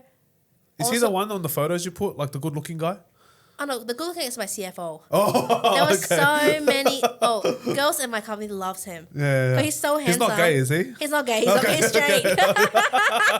Please put this one as a hook. I'll give it to him. He is so thankful my CFO brought my investor in. Oh, wow. It was a one phone call away. Actually, I need to tell a little bit of Yeah. backstory, but finish my mom first. So my mom give me a lot of advice these days, and she tell me how to do what thing I should offer them and help other businesses. Yeah, and sometimes I don't want to tell her because she is I know what negative comments she gonna give me straight up. It's Asian parenting. Yeah, it's so toxic. But my brother is always so positive. I'm so appreciate my brother come help me because my brother was the only kid help my mom. Is this the oldest brother? My oldest brother. Okay. He went back to Hong Kong when he was 25, and he helped my mom until he's 48. Oh. Yes. Wow. What did he do? What did he do? He do wholesale. Oh, so he's selling? He sells? He's a sales director for the company. Okay. Yeah, and then now he's my sales director. Oh, okay. That's good. Yeah, because he had really very he's got the experience experience. in retail. It was so easy. When I get into Hong Kong retail, It was just one phone call for him. yes, it was one phone call from him.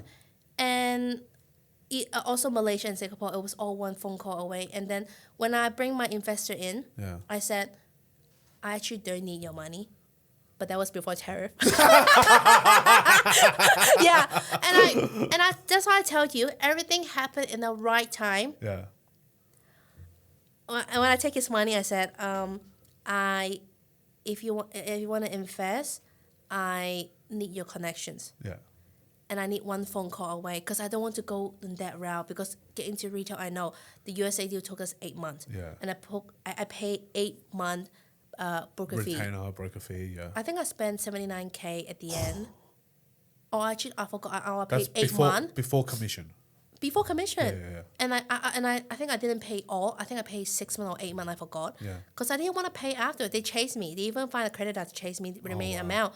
But I said I don't want it anymore. I just have to cut it because it sounds so fishy. Yeah. At the end, but thankful I got the deal. I still make my first free order because I did it for 1 year and then tariff, and then so my investor, I said I need one phone call away relationship, which is he had.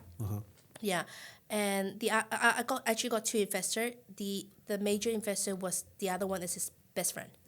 Okay. Yeah, the other guy actually I never met him actually. It's funny, but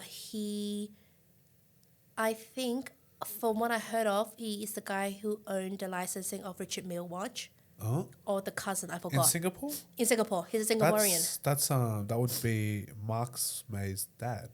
I've met Mark. That's what he told me. He's not the dad, I think he's a cousin. Oh, okay. Like I think uncle or I forgot. Yeah, but he told me he's one of the guy who The owned licensor in Singapore. in Singapore. Richard Mille. Yes. Okay, yeah. His and then I never met him actually. Okay. But he's just a best friend of my investor. Yeah. And then he I haven't even signed the contract when he give me the money. Wow. But before that session, before I'm making this phone call, I'll actually before having this conversation, he didn't invest. But when tariff happened, I was so stressed. Yeah. I went to a psychic. You went to a psychic? What did the psychic tell you? Oh, the psychic was so spot on. Oh, really? Oh, shit. That's why I tell you, everything happened in the right time, right timing. So the psychic tell me, I won't say the first part because about my family. And then the second part, he said, oh, there was a guy, his birthday is a day before you. Whatever opportunity he gave you, you need to catch. Oh. And it was very specific, right? A day, birthday before day before me is my CFO. Oh. Yeah, at that time he haven't been my CFO yet. Yeah. How did you meet him? I met him in a charity event. Yeah. In Hong Kong.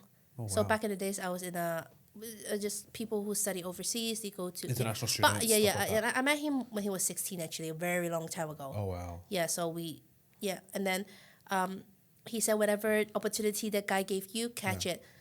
And then I asked the sidekick because my husband is 2 days before me. So He's it's like, 26. It's not my I said, husband. it's not my husband. But if you say a day before me, it's only one guy, which is Jonathan, my friend, the CFO. And I call him straight up. Yeah. And then he goosed up straight away. And he said, and I told him about my situation. Yeah. And he made his phone call. Yeah. And it was one phone call away. In 2 days, he sent the money to me. In 2-3 days. Wait, so Jonathan was always in finance, or like He's always in finance. He's a Okay. family office Yeah, wow. as well. Yeah. His background is finance. And I was so grateful. So everything happened at the same time. Tariff happened. Crazy. The money in, the investor. I never thought I would need to raise funds because we have enough cash to do everything, expand. And luckily that happened. And then afterwards, tariff happened, UK boots. So I give, confidence for my investors to straight up when I got the UK boots because he understand. He said, I understand of the US situation. You can't do much. Of course. Yeah. So Yeah. I'm thankful. Yeah. That's so incredibly I know. lucky. It was incredible lucky, and I always listen to what my mom said. I have to do good of myself, so I got no anything people saying bad about me because I make sure. And also, when you're saying that what motivates me to do things so I keep going, it's also because I took someone's money right now. That's right. I cannot stop. Yeah. I have to make sure he makes money, so it's better for my future because of his connection. He's so well connected. And you don't want to cut that tie or Yeah, I don't want break to cut that the tie, bridge and or burn that I bridge. work as hard as I can, and then when I went the second time I was sidekick, it was so funny. I went again because I told her, you were right, like exactly what happened. The sidekick can say the first letter of my investor name, and then he said we're doing so well together and stuff like that, and it just make me feel better. good. I feel better, you know what I mean? Because I need that confidence because I was panic. Yeah, and then and I showed that video to my investor too. He's talking about you because he say the name of him and stuff like that. Yeah, so Crazy. yeah, and then he so far he happy with my work. Yeah. Yeah, and then Because these guys are very big, successful guys, right? Very, Oh, very big, successful. Crazy Rich Asian. Oh, Crazy Rich Asian. Crazy Rich styles. Asian. Yeah. He's so low profile. He Yeah. actually, I think 34 years old. He's very young. Oh, Yeah, that's young as. he's young. Singaporean. No, Hong Kong. the Hong Kong. Hong Kong. But the other guy is He's Singaporean. Singaporean. He's Crazy Rich Asian.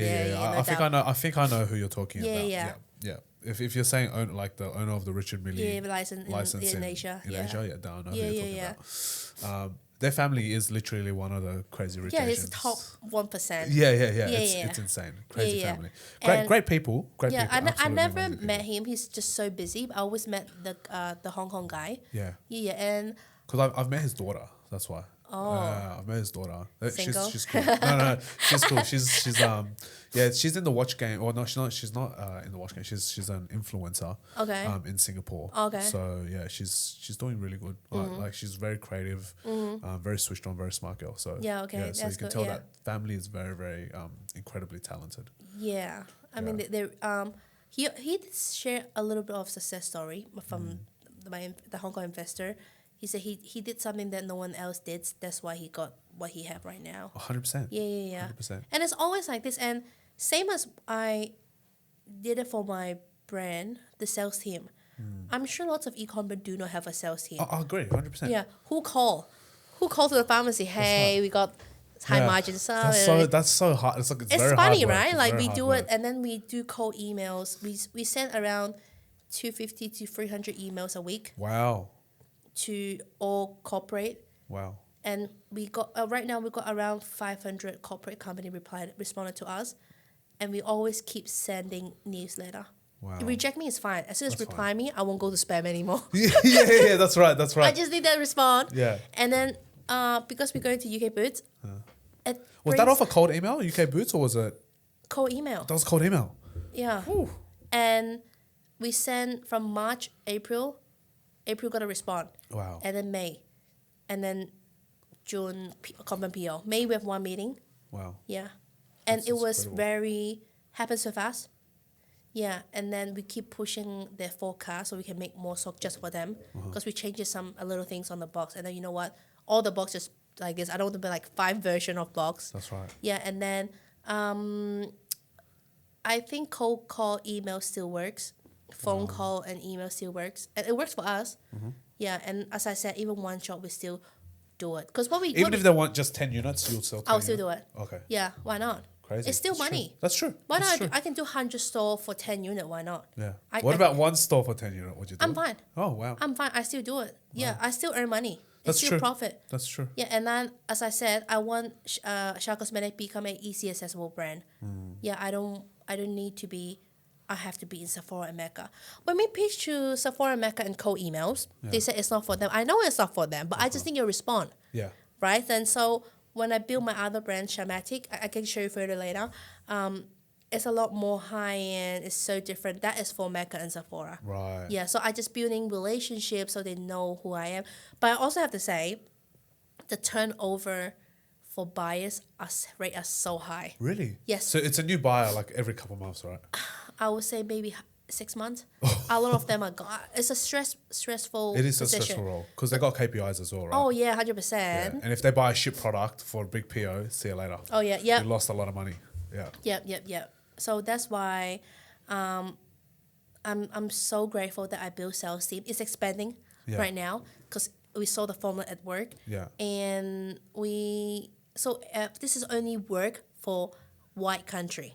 Really? Okay. Yes. Oh yeah, Asian country, you need to You build face-to-face relationship. relationship, and Asian have also lots of way. If you know them, you don't need to pay listing fee. If you don't know them, you need to pay. It's expensive to run Wow. as well. Yeah, like UK Boots, we don't know anyone. They asked us to pay listing fee, but we negotiate that marketing fee. Let's do this, and they said yes, okay. They said a lot of time they brought brand in, they never charged them. It's a new thing when I just got in. Yeah. And I'll tell you another story because I found a girl that sell her nail sticker Yeah. in UK Boots. And I cannot believe that she lied to me how much she's. I was just genuine asking questions. Yeah, I just want to know, right? Like you, if you're doing something, you will ask people Yeah, around. yeah. And I met her in Sydney. I didn't know she was lying until a few months. I mean, 1 or 2 months after, because she told me I don't need to pay listing fee. I don't need to. Yeah. And I was so surprised. I said, "What? But what kind of marketing support you gave them?" He said, "I didn't do anything." Interesting. That's why I was pissed. Yeah. I was like, "What? You don't need to pay? Yeah. Why I need to pay then?" Because I didn't pay any listing fee for all my retailers. The other ones, yeah. Yeah, and then when I told UK Boots, and then they said, "Oh, that's why she got kicked out." Oh. Yeah, and because I was asking them how the reorder system works. Yeah. I need to know. So I put So my you can stock. forecast and you can forecast stock. Should I put the stock in UK? Yeah. Or I should leave it Keep in it in Hong Hong Kong? Kong, yeah. Because it's expensive to. I told you I hate the stock going 500 unit here, 1,000 unit in Hong That's right. Kong, and then another 500 in Australia. I hate something like this. That's right. And then she said, "Oh, they do around 1,000 a week." I said, "That's a lot. 1,000 units? 1,000 unit a week without doing any marketing." Uh-huh. And then I That's for told the other girl or for you? for the other girl. For the other girl, Yeah, because if in Hong Kong we're doing 15 to 17,000 just a month. Wow. Yeah, it's good. Per SKU or? No. For Oh, all total. we All got SKU, all SKU. 8 SKU. Eight Not SKU. much. Oh, so 8 SKUs, 16,000, about 2,000 per SKU per month. Yeah, not bad. it's not Not bad, bad. it's pretty Yeah, good. it's good. Without doing any marketing in Hong Kong. That's right. Because Hong Kong, the good thing is when we in Char Cosmetics, it's all makeup. So when people go in that intent They to buy already makeup. intend to buy something like this. Yes, Yeah. yes. So when UK Boots come in, the forecast was 95% of what we're selling. That's why we're not happy. Oh, so they were only like, I just want 100 units, 200 units per month. Kind of. Is that right? Wait, said my, this- my math is wrong. My math They is wrong. said this stock will 500. They last them a month, but it's only 2 to 3 unit per SKU. I said, "Are you sure that little?" Yeah. And then they said, "Yes, it's only first order." That's why they keep asking how I want to do the reorder. Yeah. And I said 1.5 month. Uh-huh. Yeah, so I can really math out because it's expensive to keep sending every week. Of I told course, them, of course. and I said, if you want to do every week, but at the same time, I have another concern. I want to make sure the shelf is full all And it the looks- time. Yeah. And Do you charge them shipping or do we you have to pay. You pay for the shipping. Of course. So do you include that in your No, how does it work? So, but shipping kills margin like crazy. Yes, that's Yeah. why We have a deal with a Yeah. logistic company. Okay. We have a great deal. Okay. Yeah, because we do worldwide wholesale, so they give a really good price right now. And I have to tell you, like Hong Kong right now, the economy is really bad. Really? So they're a lot happier to decrease do their margin just to business. do business. Yes. Wow. Yes, the price that I got, 6 pallet for Ocean 15. No, for plane. for plane. Yeah. 15,000, Yeah. 15K. It's cheap. Yeah. It's included all the taxes and That stuff. that is quite cheap for plane. Right? That is cheap. Yes, six that is pallet. all right. Yeah. So you can see the market right now, they're actually not earning much. Well, market. I think a lot of people don't realize this. By the time this podcast comes back or comes I don't know out, what's the tariff going on. yeah, I don't know what's well. We don't know what the tariff's going to be Yeah. like when this podcast comes Yeah. out, this episode comes out. But also, global economy wise, it seems fine. A lot of people feel like it's okay, like interest rates dropping, yada yada yada. I think a lot of Asia is about to hit a big crunch right now. Like, Oh, I yeah. feel like Asia is not doing so hot economically for a lot of places. They're 100% not. Remember, every interest rate drop is affecting the Aussie dollar. Yes, that's right. Yeah, it's affecting a lot more. So that's why I just move everything to Hong Kong. Yeah. Because Hong Kong dollar is with US. Yeah. It's more stable. Oh yeah, this they go up and down together.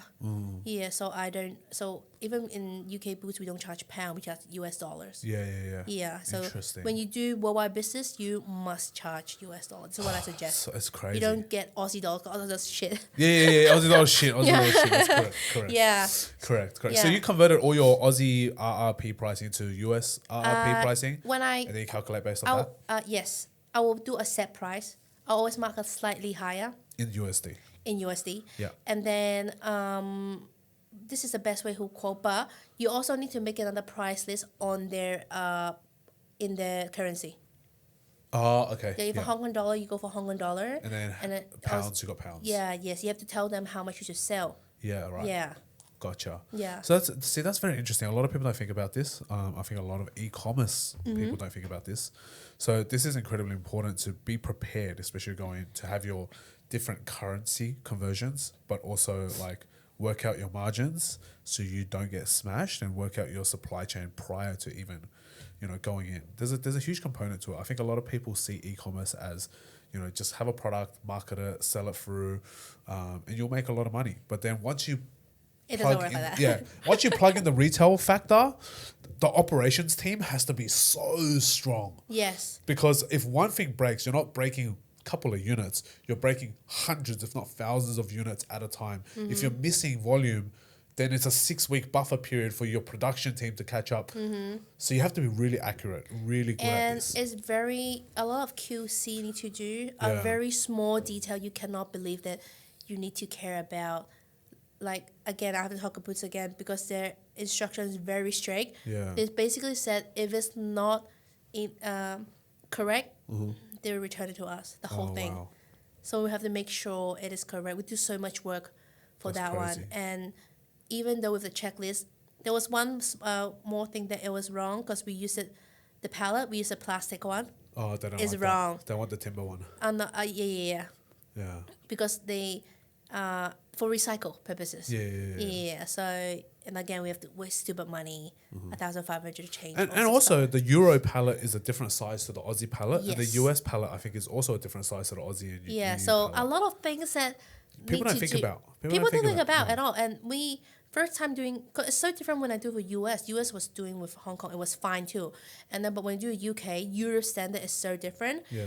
If you do makeup or cosmetic, it's slightly more expensive because you have to pay each SKU. I think around $5,000 for registration. Yeah. And then another certificate you need to get. So around In maybe EU.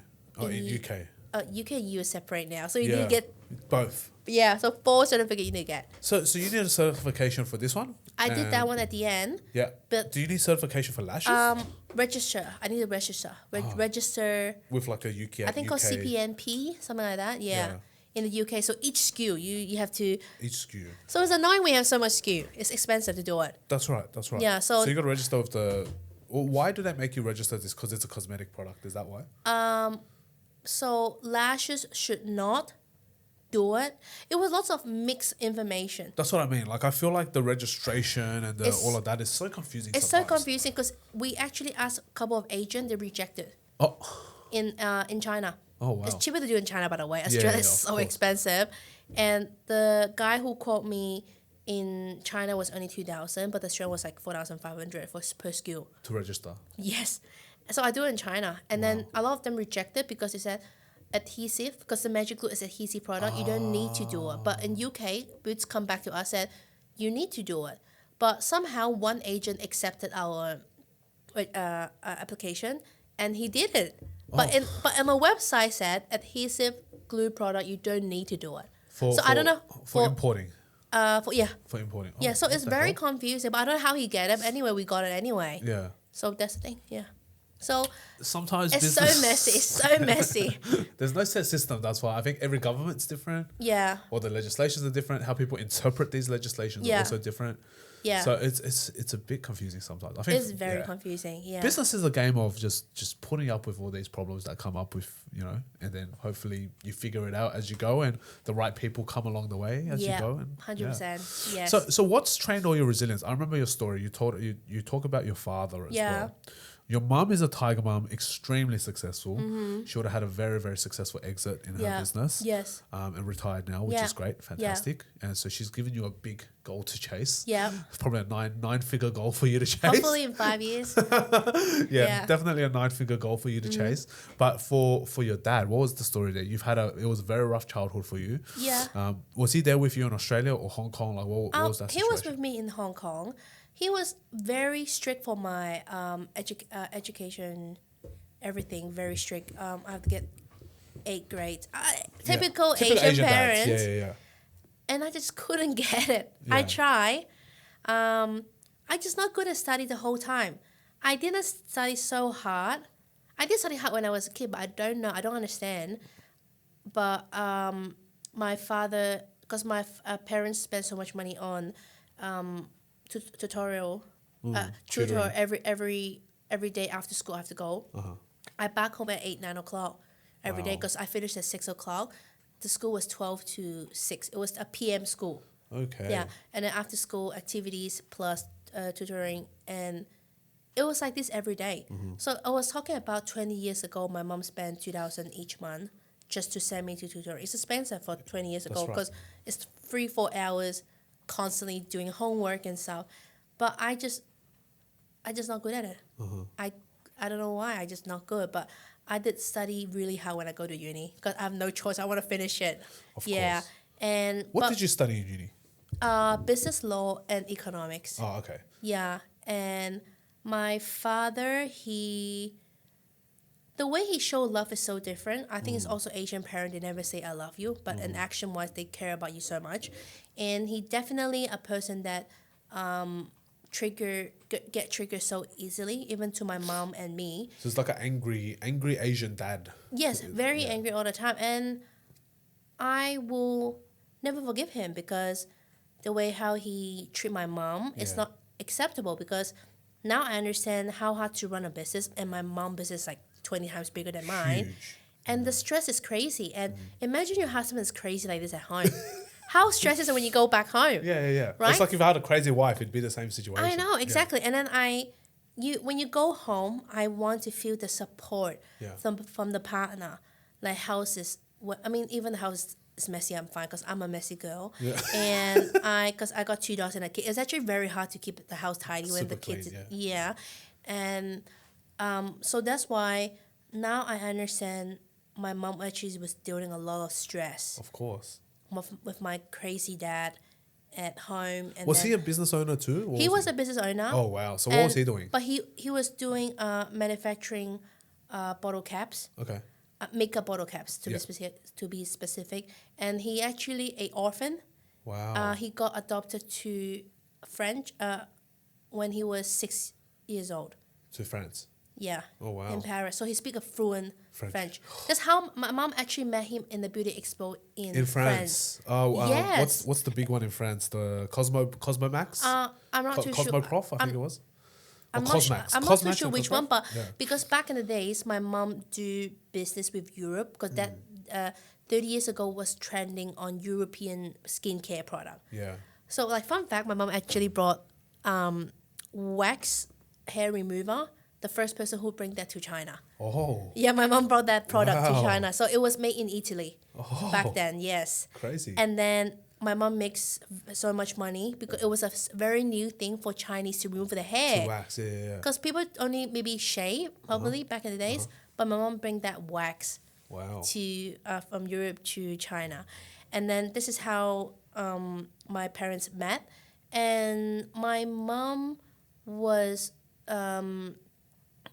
very not happy, but she's a good wife. She just never, she doesn't want to break the family because of me. Yeah. She doesn't want such young kids already have to stay a single parents I like think that. that is a very Asian mentality. Very. There's a lot of broken Chinese families, a lot of broken Asian families out there where the father is usually, I call it the angry Asian dad syndrome. Yes. And the reason why, the second I say this and you're an Asian kid Yeah. listening or an Asian person listening, you would be like, I know exactly what Alan's talking about. Yeah. Is because I reckon 80% of us have families with angry Asian dad syndrome. Yes. It's It's just- crazy. They just, I don't know what it is. I think it's when they were brought up, it was very traumatic for them growing up. Whether Oh, like your yeah. dad, he was an orphan. Yeah. Like my dad watched his dad, my grandfather, get taken away during the Cultural Revolution. Oh, wow, yeah. And like all of that sort of stuff is very traumatic. And I feel like that generation above us, those baby boomers, they're just so traumatized. All the men I are think just it's- so broken. Yes, it's definitely how they grew up and make them become like this, but it's still, for me, it's not acceptable to do things like that. 100%. And when I'm older, I actually contact my dad. I think 3-4 years ago when I have the baby, Yeah. I told him, hey, I have a baby. Just want to let you know. And then he was so happy that I finally contact him. Because I was just gone. I don't want to talk to him. It's not I'm mad. It just there's no topic anymore. Yeah.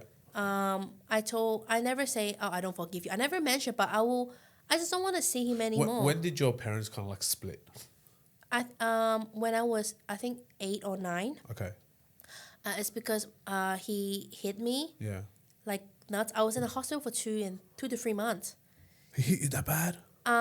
It was bad, but not bad to stay in the hospital, but all bruises. Wow. And the reason why my mom took me to hospital, because she thought I broke my nose. Oh, wow. Because he hit me in the morning, and then at the nighttime when she finished work, she come back, my face already all purple. And then I told him it's really painful, and she thought I broke my nose. That's why she took me to hospital straight up. But back in the days, if your dad hit you, your mom won't even take you to hospital. It's 100%. normal, right? It's shameful that your family is like this. That's why Yes. your mom would just, in Chinese, like reng, which Yeah, is like, yeah. you hold it in. You just, Yeah. you just kind of They like gargle the resist the, pain and urge. You everything. just swallow the pain Yeah. and you just resist. Like, Yes. it's crazy. Yeah, It's and then my crazy. mom said that was a breaking point, and she didn't even think to call the police. She said, I never called the police. It's the doctor who called the police. Oh, really? Yeah, so we Why, went. why did he hit you? What was it about? He was checking my exercise. I got B and C, and he said, so back in Hong Kong, everyone have a student notebook, and every time we did something wrong, maybe you forgot a pen or rulers, they'll use a red pen to write on the today's note. She forgot this one. She forgot that one. She didn't do well. And as soon as my father saw, and I always forgot things. I don't know why. It was just a kid thing. Yeah. And then my father was very angry. Said, "Why we spent so much money on you to go tutoring? Why can't you just do this one little thing right? Yeah. That's And what they then why always can't say. have 7 days straight no red color on the book? And then they still have it keep happening, and she was just so angry. And it started from actually. I was 8 years old. We going to have breakfast at Macca's. He gave me $1,000, and then like Hong Kong dollars $1,000, That's still a lot of money. and then to buy Macca's, and he need me to do the freaking math. They did. I couldn't do it by my brain. Oh. And I said, "Can I have a paper and pen?" I was 8 years old. Because at that time, I think Macca's was only 24 Hong Kong dollars, 24.60 cents, let's Yeah, say. yeah. And I couldn't do the cents for so long. Yeah. And we already had the breakfast. When I was eating, he was asking me to, I said, I couldn't do it, but can I do it after I finish? And then while we were on the way back home, he kept asking me, So what is the total? What is the total? I couldn't do it. And he was so angry. He started hitting me Oh my God. from Macca's till at the back of the alley. Yeah, in our house. And then there was a woman that chasing him that say, shouldn't stop do it this. now. Yeah. If not, I'm going to call the police. And he stopped it, but he do it again When she afterwards when she left. And then he brought all my homework. And I said, fuck. I know that there's going to be a big problem. Oh, because yeah, ass whooped. Oh yeah, it was crazy the way how he. Because my father is a kung fu guy, by the way. Oh, it's a kung fu guy. He's a kung fu shouldn't guy. Shouldn't he have patience? Yeah, I know.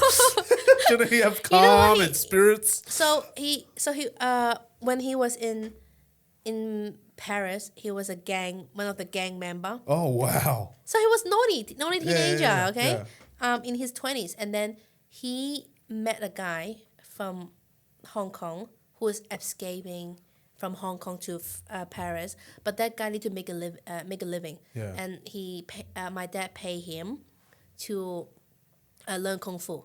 Oh. Because they both speak Canto, but he's Yeah. actually escaping people try to kill him from Hong Kong. That's why he escaped. He's a gangster or something. He's a gangster or as well. something. Oh, it's Yeah. gangster, So yeah. that's how my father learned kung fu. From another gangster. From another gangster. It's So like my one of father, those movies. I know, and then my father become one of the like a little maybe a small. I don't know. I'm not sure it's a Small big gang or gangster. small gangster, Yeah. but like doing things around like that. So yeah, this is. Oh my God. So when my father hit is really hurt, like Of course. a strong hit. Yeah. And then I was very scared to see meet my father. Mm-hmm. Like last Cosmo Perth last year, I went there. I saw him. He was still working on cosmetics Oh, because he's still there working.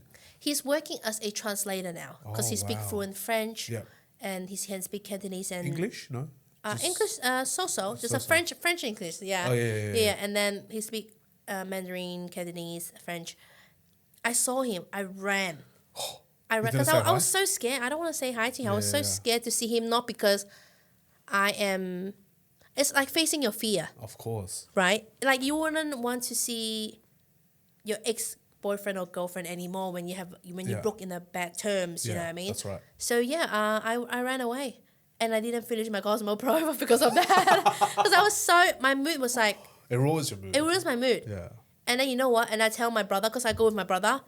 I can go to 1668. Yeah, 168. I said, yeah, 168. I said I will do it there. Yeah. I don't want to see it anymore because I was actually going there to see packaging. Uh-huh. Yeah, because I was trying to set up my cosmetic brand right now. Yeah. Yeah. So that's how it ruined my mood. I just God. said, I don't want to go anymore. I just want to go right now. Let's just go home. Because I don't know what else I can talk to him face to face. Because I know him, he would just keep telling me how sad he is, how unhappy he is. Yeah. And I don't need that kind of, The pity. yeah, Yeah. I don't want. Yeah. Yeah. And I know he will ask for money, which is, I don't mind giving money. But when he me as a kid, I still entirely responsible to take care of him. Yeah. 100%. But I don't want to be, the intention is not good. It's not a right timing to meet anyways. Yeah. Yes. It's very hard. Like I think Asian households are just so broken. Like a lot of Asian households Yes. are so broken.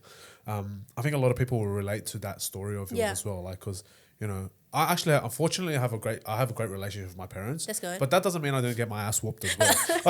I still got my ass whooped as Yeah. a kid.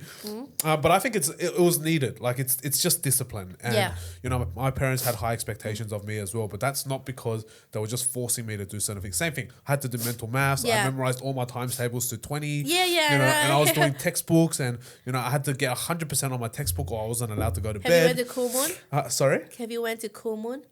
what's that? That's a tutorial place. Oh, called Kumon? Cool- Yeah.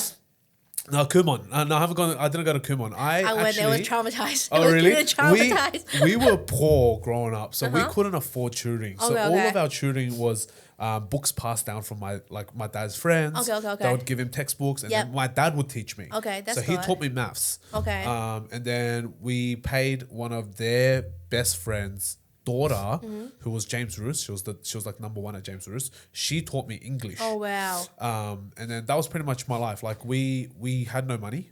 So my parents are small business, so never got anywhere near what your parents were able to achieve. So they You're struggled doing a so lot. well now. Well, I do my best now. She's proud. Your parents are proud for you for My sure. parents are definitely very, very proud, and I'm very 100%. grateful for my parents. You know, but like life is hard, right? We make do with what we have. A lot of people complain, "Oh, your parents rich, that's why you're successful. Your parents poor." Oh, a but lot of that's why-" people does that to Everyone me. it's just excuses and excuses that you can't do it yourself. When you said that, I related so much because my parents are. My mom is rich. Yeah. But as soon as I'm 18, I was cut off Straight away. straight away. You know, before when I was having uni, I was Yeah. working as a chef in a kitchen. Oh wow. The reason why I work as a chef because it's the highest paid job for a uni student. Yeah. Yeah, because if you work in the office, it's so low, $21 per hour just for the admin stuff. Yeah. And at that time, my mom cut me off. I have to pay my own rent. My mom only paid half of my rent just to help me a little bit, which is, I don't know, back days, it was only maybe $500 a week. And then my mom only paid me $250 Yeah. just to help me a little bit because I know when I have an exam, I'm busy. And then at one point, at the beginning when I studied in Australia, I actually escaped it from my mom because we have a bad relationship. Yeah. That I want to run away. I don't want to. Deal with her. I don't want to do it with her anymore because she's crazy. And then She's just business owner things. yeah, and then I can't deal the stress with her, and I ran away. And I go to Sydney. I have no money. You know what? I just tell myself, I will work. And first time ever, I work outside. Besides working for my mom, because back in the days, was every summer I go to the shop, be a salesman. Yeah, and then but now it's really working for a other living. people, Yeah, working and then to survive. yeah, and then I work as a chef. I lied about my first job. I went to YouTube and learned how to cut. vegetables. You know what's funny? So when I walk in the kitchen, I was so panicked because I can't see any wok and stuff. They're using Pans. pans, yes. And I was so scared. I was like, how come they don't have those spatula and stuff? Because they use tongs to cook. Because it's a white restaurant, Yeah. white kitchen, not an Asian kitchen. I know, and I was like, oh my god, what should I get later? Because he asked me to cook an egg and grill a tomato, Yeah. and I do it on there, but I couldn't flip it with that little thing like that. I couldn't do it properly, and I was so scared, and I couldn't cut. Yeah. And then at that time, I met my husband right now. Oh, really? In the restaurant? No. Before when I start uni, I think a week or two, I met him already. Yeah. And then he brought me a knife. He said, if you want to be proper chef, Yeah. you have to pretend properly. So he brought me a knife. It was wow. I think a $250 knife. That's an expensive knife. Yeah, because he said, oh, you really have to learn cut properly, and he brought me a knife just to How give cute. it away. Yeah, it was cute. And then and I pretended. And then when I left that job, and then I asked him, do you know I'm not experienced? He said, yeah, I know on the first day. I could tell. But because it was cheaper, Yeah. and it was a cash job, and he was paying $18 per hour. It was good for cash job. Yeah. Yeah, and then at the end I was working at Opera House. Yeah. It was good money. On the Wow. weekend it was like $38 to $42 per hour. Yeah. And yeah, so I work as a chef, the dirtiest job, kitchen hand, whatsoever. And then as soon as I finished uni, I started my business and I stopped it. And then like this. Wow. Yeah, so that's why Crazy. my mom, I didn't tell my mom Yeah. because I don't want her to worry, and I don't want her, because I know as soon as I tell her I do business, she'll say, you better work Just for go someone. work hard. But even me, if my daughter here, I will tell her go work for someone Yeah. because the stress is crazy. It is. Yeah, like not anyone can take it. Like in business, I never yell out my problem. I don't, because you don't have that time to cry. But also, most people don't understand what we're going through. Yeah. The only other person that will understand what you're going through is another person who's going through the same thing. Like you would just, I'm if you complain to me, I'm Yeah, like, I I know know, exactly what you're talking about. Yeah, he was looking at, fuck, what should I do? Sometimes I'm just blank. I was like, I don't know what I'm doing. And I keep texting. My message was like, fuck, what should I do? And I'm talking to my operation. We need to do this, and that now. And that's the only time that I say so much swear word on a text message. But in real life, I won't say, Just fuck it. confused. I won't. I'll just like blank, quiet, speaking on the same tone right now. Yeah. Even I'm crying or I'm just screaming inside. Yeah. And then It is really hard. Like I feel like a lot of business owners have such mental problems. Like, I know. we're just all fucked up in the I head. know. It is. And I think I control my emotion really well without need to cry it out. Maybe people think is, oh, you should cry it out. I said, no, I don't even have time to cry. Maybe it's toxic already. That's right. Yeah, you just have to solve it straight up. Yeah. And It is very toxic. Like we just get straight into solution mode because we're like, we can't even sit and process that emotion of what's happening from the stress. If we don't go to solution mode, we're like, we're losing money. Yeah, and then when especially I the tariff news, I remember that night forever. My brain just went blank, really blank, because there was so much planning for throughout the year that we're gonna expand to other country. And all of it just goes into And the I said bin. because I need that cash to expand other country because it was really hard to scale on online. I couldn't make 5-6 million a month. Like I couldn't do it. I tried to scale. It's really hard. Yeah. And then I said, you know what? I just do what I'm good at, which is retail. How big did you get in online? Like just online? How big were you able to get to? It was only 7 million. Online? Yeah, bring profit a year. Because I never do ads before. So now now you've kind of switched. Most of it's I retail focus now. what I'm doing because I'm sick of meta ads, I have to be honest, because it was so annoying. And I earn better money on retail. Oh, really? Yes, I earn a lot better. Wow. In retail. That's crazy. Every month we do around 50 to 80,000 unit for one skill. That's crazy. For one lashes. Yeah. On offline we do so well. Wow. Yes. Wait, so is your business right now, your business is not 10 million revenue right now, it's 10 million profit. Yeah. It's 10 million profit. Yes. Oh, wow. Yeah. That's fantastic. It was really good because Of how course. we did on the first year when it went viral, we just pitch all retailers. Oh, shit. That's so what good. you need to. That's not when you go. We go viral at the same time. Yes, that's right. I told you, like, you need to go on retail right now. Yeah. You need to build a relationship. You need to do all this and that thing to try to make it to be seen. Yeah. And always sit on their shoes while you talk to them, when you pitch to them, because they are also employees. Of course. Yeah, they don't think as the owner. That's right. Yes. So I think that's why it's really important. I think there's so many, like, it's such varying strategies, right, between what we do. And I think that's just, it's so good. Like where you're at right now, like the business is obviously growing on an extremely good trajectory. Where do you hope to bring the business to in the next couple of years? I want to sell it. Okay.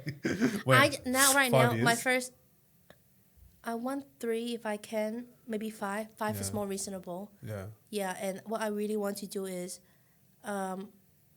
first goal is easy, accessible brand. Any shop, I will take it.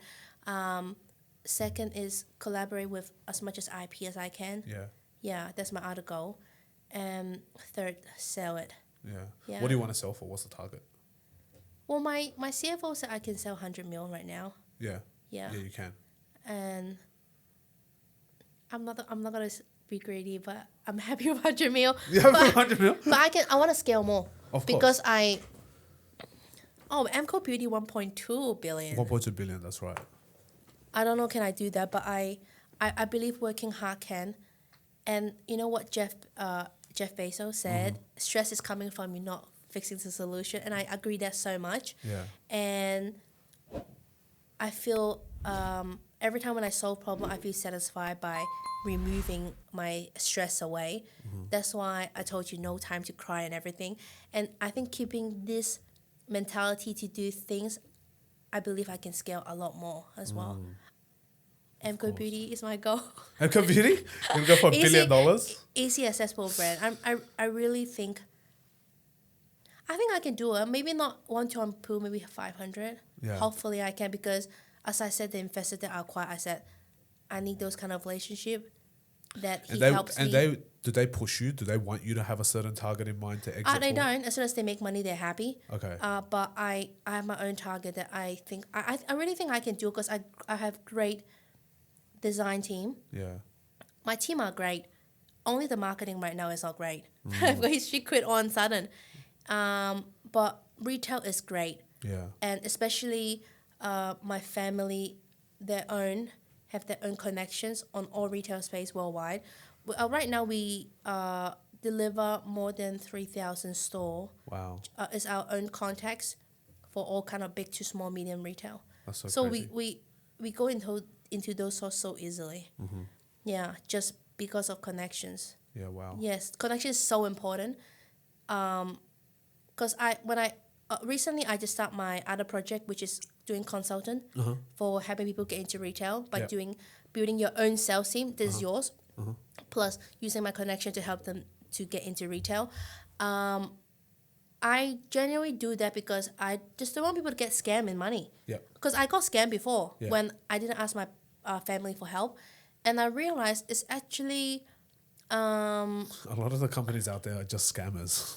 a lot. They are. That's when I the couple that got me to US, I tell them I just really hope this is real. Can you please tell me if it's not real? Let's just cut it because I Yeah. can't spend money like this. Because you're giving me so much hope, That's right. right? And you know what she said? Are you only paying like 79,000? Why you think you can get a 10-20 million deal? How much more you want to get? It doesn't make sense. She told me like that, and I said I don't know because she told me that lots of people interest my brand. I thought Yeah. we have that much But of that's the thing is like how if you're sitting there, I'm paying you $80,000 and then It's you're cash not as well. and you're not thinking that I can even achieve $10 or $20 million deal. Why should I be like pouring more money into you? And that's before your commission. Too. Yeah. And if you're getting commission, why aren't you chasing the bigger deal for me anyway? Yeah. If you're getting commission. And I told them I'm paying it 5 years straight. Yeah. You know, a lot of brand can't even last 5 years Of course. on one retail because they keep swapping new brands that not Yeah, yeah, yeah. doing. They'll just cut you out. Yeah. So I tell, and then he said, "Oh, you making so much money already?" And I said, "No, the reason why I'm chasing because you're showing me all these things in the report, saying that, for example, whoever interested on you, Coles are interested, Price not interested. So what is the next? You know what I mean? I was so new Yeah. into that retail space as well. Yeah. That's why I don't know the market, how it looks like. Is it that quick? Because all my connection is one phone call away. So I don't know when I pay with a professional broker, is it same pathway? Because I'm buying the connections. I'm not buying them what I do with my sales team now. Cold calling, cold email. Yeah, that's right. Right? I don't need that one. I can do it myself, which is I do it myself right now. Correct. And I think that's what people need to realize is if you cannot get the one phone call away person on your team, Yeah. and like a broker, you're hiring a broker who essentially what you're paying a broker for should be to buy their network, Yes. or to get into that or fast track getting into their Yes. network. If they don't have that network, they're scamming you 100%. Yeah. And I also tell the same thing to my digital agency. If you can't convert the money I spend each month, it is a scam to me. Yeah. I told them exactly. So if you're not confident, please tell me now. Just cut it short. Yeah. Yeah. And then same as the broker. And there's only one broker was genuine, but he charged very low price. And it worked a little, but I still cut it off afterwards because I think I can do better with my own team. Yeah, like that. So yeah, I paying that much money is really buying someone else's connection. Yep. What kind of relationship they have with them. Yeah. So yeah, one phone call is a lot more quicker, faster, and help you scale a lot faster when your company kind of like pause. Yeah. Like I was paused on ecom because I can't go on viral anymore. Yeah. I don't know why I try to crack it. It's so hard to crack. It is very hard. It Yeah. is very hard. Because we were doing 12 million views each month consistent for 1.5 year. Yeah. And my business only 2.5 year. Exactly. So last year you were That's a lot of struggling. Yeah, a lot of free money. Yeah, I was struggling too. And then so thankful I was when I was so viral I go on retail, I pitch as much as I can. Yeah. Yes. I think that's very, very important. Yes. That's so good. Yeah, retail is such an interesting play, which most people don't think about in their business. And I think it gets to a certain stage where you have to have these retail deals. It's Yeah. better exposure, free marketing, let's Yep. say on the you won't see a lot of chewing gum brand doing advertisement because they all place it on the same place in each retail. That's right. Right? That's right. So I just want to be an easy accessible brand that you can see me everywhere. Smart. Like that. That's why I said even one shop, 10 unit, let's do it. Yeah. Because I just think it's a promotion, a free promotion because he paid my stock. That's true. Right? Yeah. That's true. Yes, yeah. That's true. How big of when you get these purchase orders, How big are they normally? Like if you were to get a tier 1, a tier 2, tier 3, tier 4. Tier 4 obviously like a couple units, right? Actually, for one pharmacy, Yeah. it's around $2,000 to $5,000 each month. Per each month. Yeah. Wow. Yeah. But it's different pharmacies. So because Are once these independent pharmacies independent, or franchise? independent. Yeah. For tier 2, So these guys Sasa, are kind of like a big name. They've tier 2, tier reputable. 1, yeah, like 50 grand for every 2 months. It can be. Yeah. Yeah. How many units is that usually? For each SKU, like I got the last order, it was $33,000. Each SKU 96, so 24 a box. Yeah. So I got 33 SKU. Yeah. Oh yeah, 33 So SKUs. it's Yeah, I was thinking, different, it's 96. That's not super. That's not a lot. Yeah, but I a got lot. 30. But there's 30, 30 of 96. Yeah, so 8 SKU. It's about 4,000 units roughly, or 3,000, 3,500 units roughly. Yeah, so with bigger corporate, Yeah. I need buy master carton. Yeah, so I make it more as well, and Yeah. exactly not more than 12.5 kilo. For the master carton. Yeah, I try Yeah. to put as much as I can, and try to make it maximize the profit because that will be the minimum order. Of course. You have to when you work with retail. Of course. And so, how much minimum order do you put them on for master carton? 192. 192 cartons? Unit. Oh, units. Yeah. So one master carton. One each master SKU. carton per SKU is your MOQ. Yeah. Okay. Yeah. Smart strategy. It Like, has to. I'm designing right now. You know, when Yeah. I talked to the girl that she told me she had UK boots, I said, Yeah. how can you do weekly? You can't do weekly. So expensive to ship from Australia to... That's crazy. Doing And then, weekly you know- doesn't make sense. But I tell you what, in Hong Kong, we do weekly. Oh, really? Yeah. Oh, well, I mean, your logistics is there as Yeah, well. in Hong In Kong. Australia, you could also do weekly. Yeah, but yeah. to UK, You can't. No way. And then I was asking her, I said, how many units you sold? And that's the time when I called her, she was lying to me. I understand it's sensitive information, but I'd rather you not disclose. Because she told me a pallet a week. I said, how can you do a pallet a week? Because pallet a week. her stock is... Well, you're talking about a pallet of nails a week.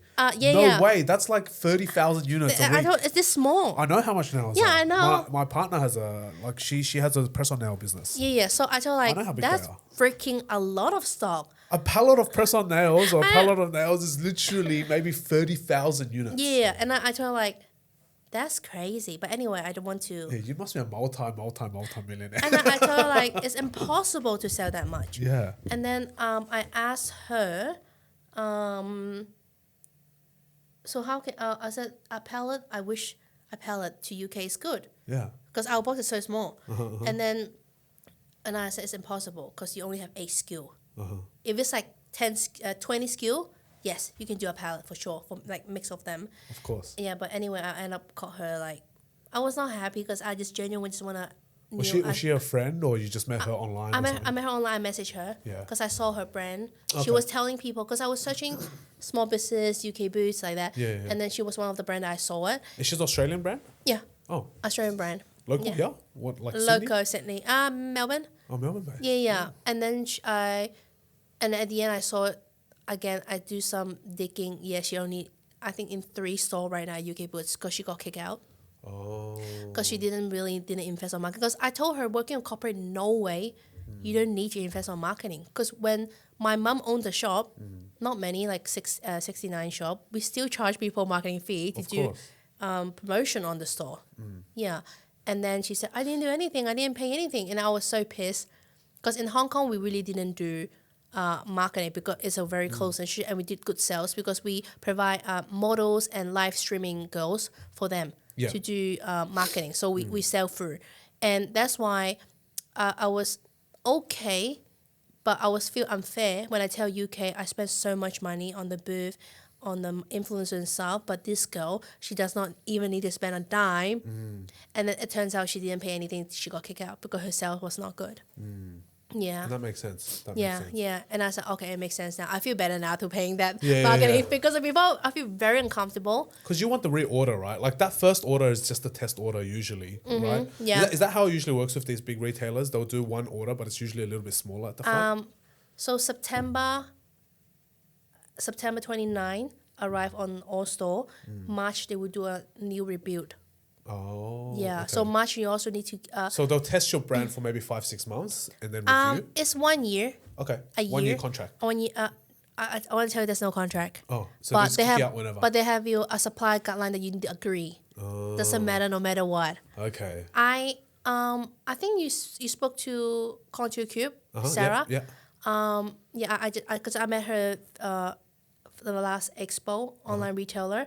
I asked her about UK booths, and then she said they also have a conversation with them before, but he said they have a contract. I said there's no contract, but anyway, it must be the supplier menu that you have to agree no matter what. There's no officially signed, but you agree already to work with them. But they did a forecast for us, for a year forecast for us. Oh, that's good. So you kind of already know. I already know. That's why I said it's 95% less than what we always That's sell. for the whole year. 95% less for the whole year. Yeah, and I told her like this is so little. Yeah. And I said because you got more store, they got 1,500 Will store. they be able to adjust that forecast for you after like a couple of months? Yeah, Or after 3 months. They'll revisit.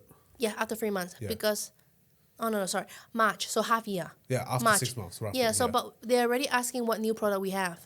Oh, really? Yeah, I the hell? literally have when the PO in straight away what new product you're gonna launch for a year. We already gave them all the product we have. Yeah. And then we even gave them an option. Hey, we're gonna collaborate with this Pokemon. What do you want to have? I can make whatever you want to. That's right. Yeah, and then they're happy about it. I said we can give you exclusive just for UK boots, but I need at least 100K unit. Yeah. Yeah, have to. good. And I said, but you will sell because Pokemon. Yeah, like Pokemon's lots of fans. I tell you what, Pokemon is the only IP that have very strong fan base that people would Keep love to buy. buying. Yes. Yeah. Besides like Hello Kitty. Labubu. Yeah, besides Labubu. Like it's a Yeah, of trend course. thing. I think no one knows how long Labubu will last because it's still quite fresh. I think Hello Kitty has its fan base. Pokemon has its fan base. I don't know how strong Hello Kitty fan base is. I feel like it's a little bit of an older. Yeah, fan base. millennial. Yeah, I think the newer buying power is. I where will it's at. collaborate with Sanrio too coming yeah, up. yeah, But yeah. what I do, I will tell UK Boots as well.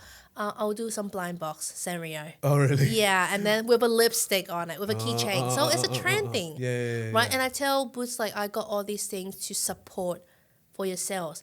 And I tell her, where's your KPI? Just tell me. I help you make it. Yeah, and then, yeah. just to make her excited. We got lots of things coming up. Yeah. And I tell her about working with all IP exclusively with you, especially with the blind box. Yeah. It's a big thing for the blind box. Of course. And I heard about when I spoke to the PopMart guy to help me connect with, he said UK banned Labubu because it was because of the, I think there was accident and stuff. They're not allowed to sell PopMart and PopMart. That's what I heard.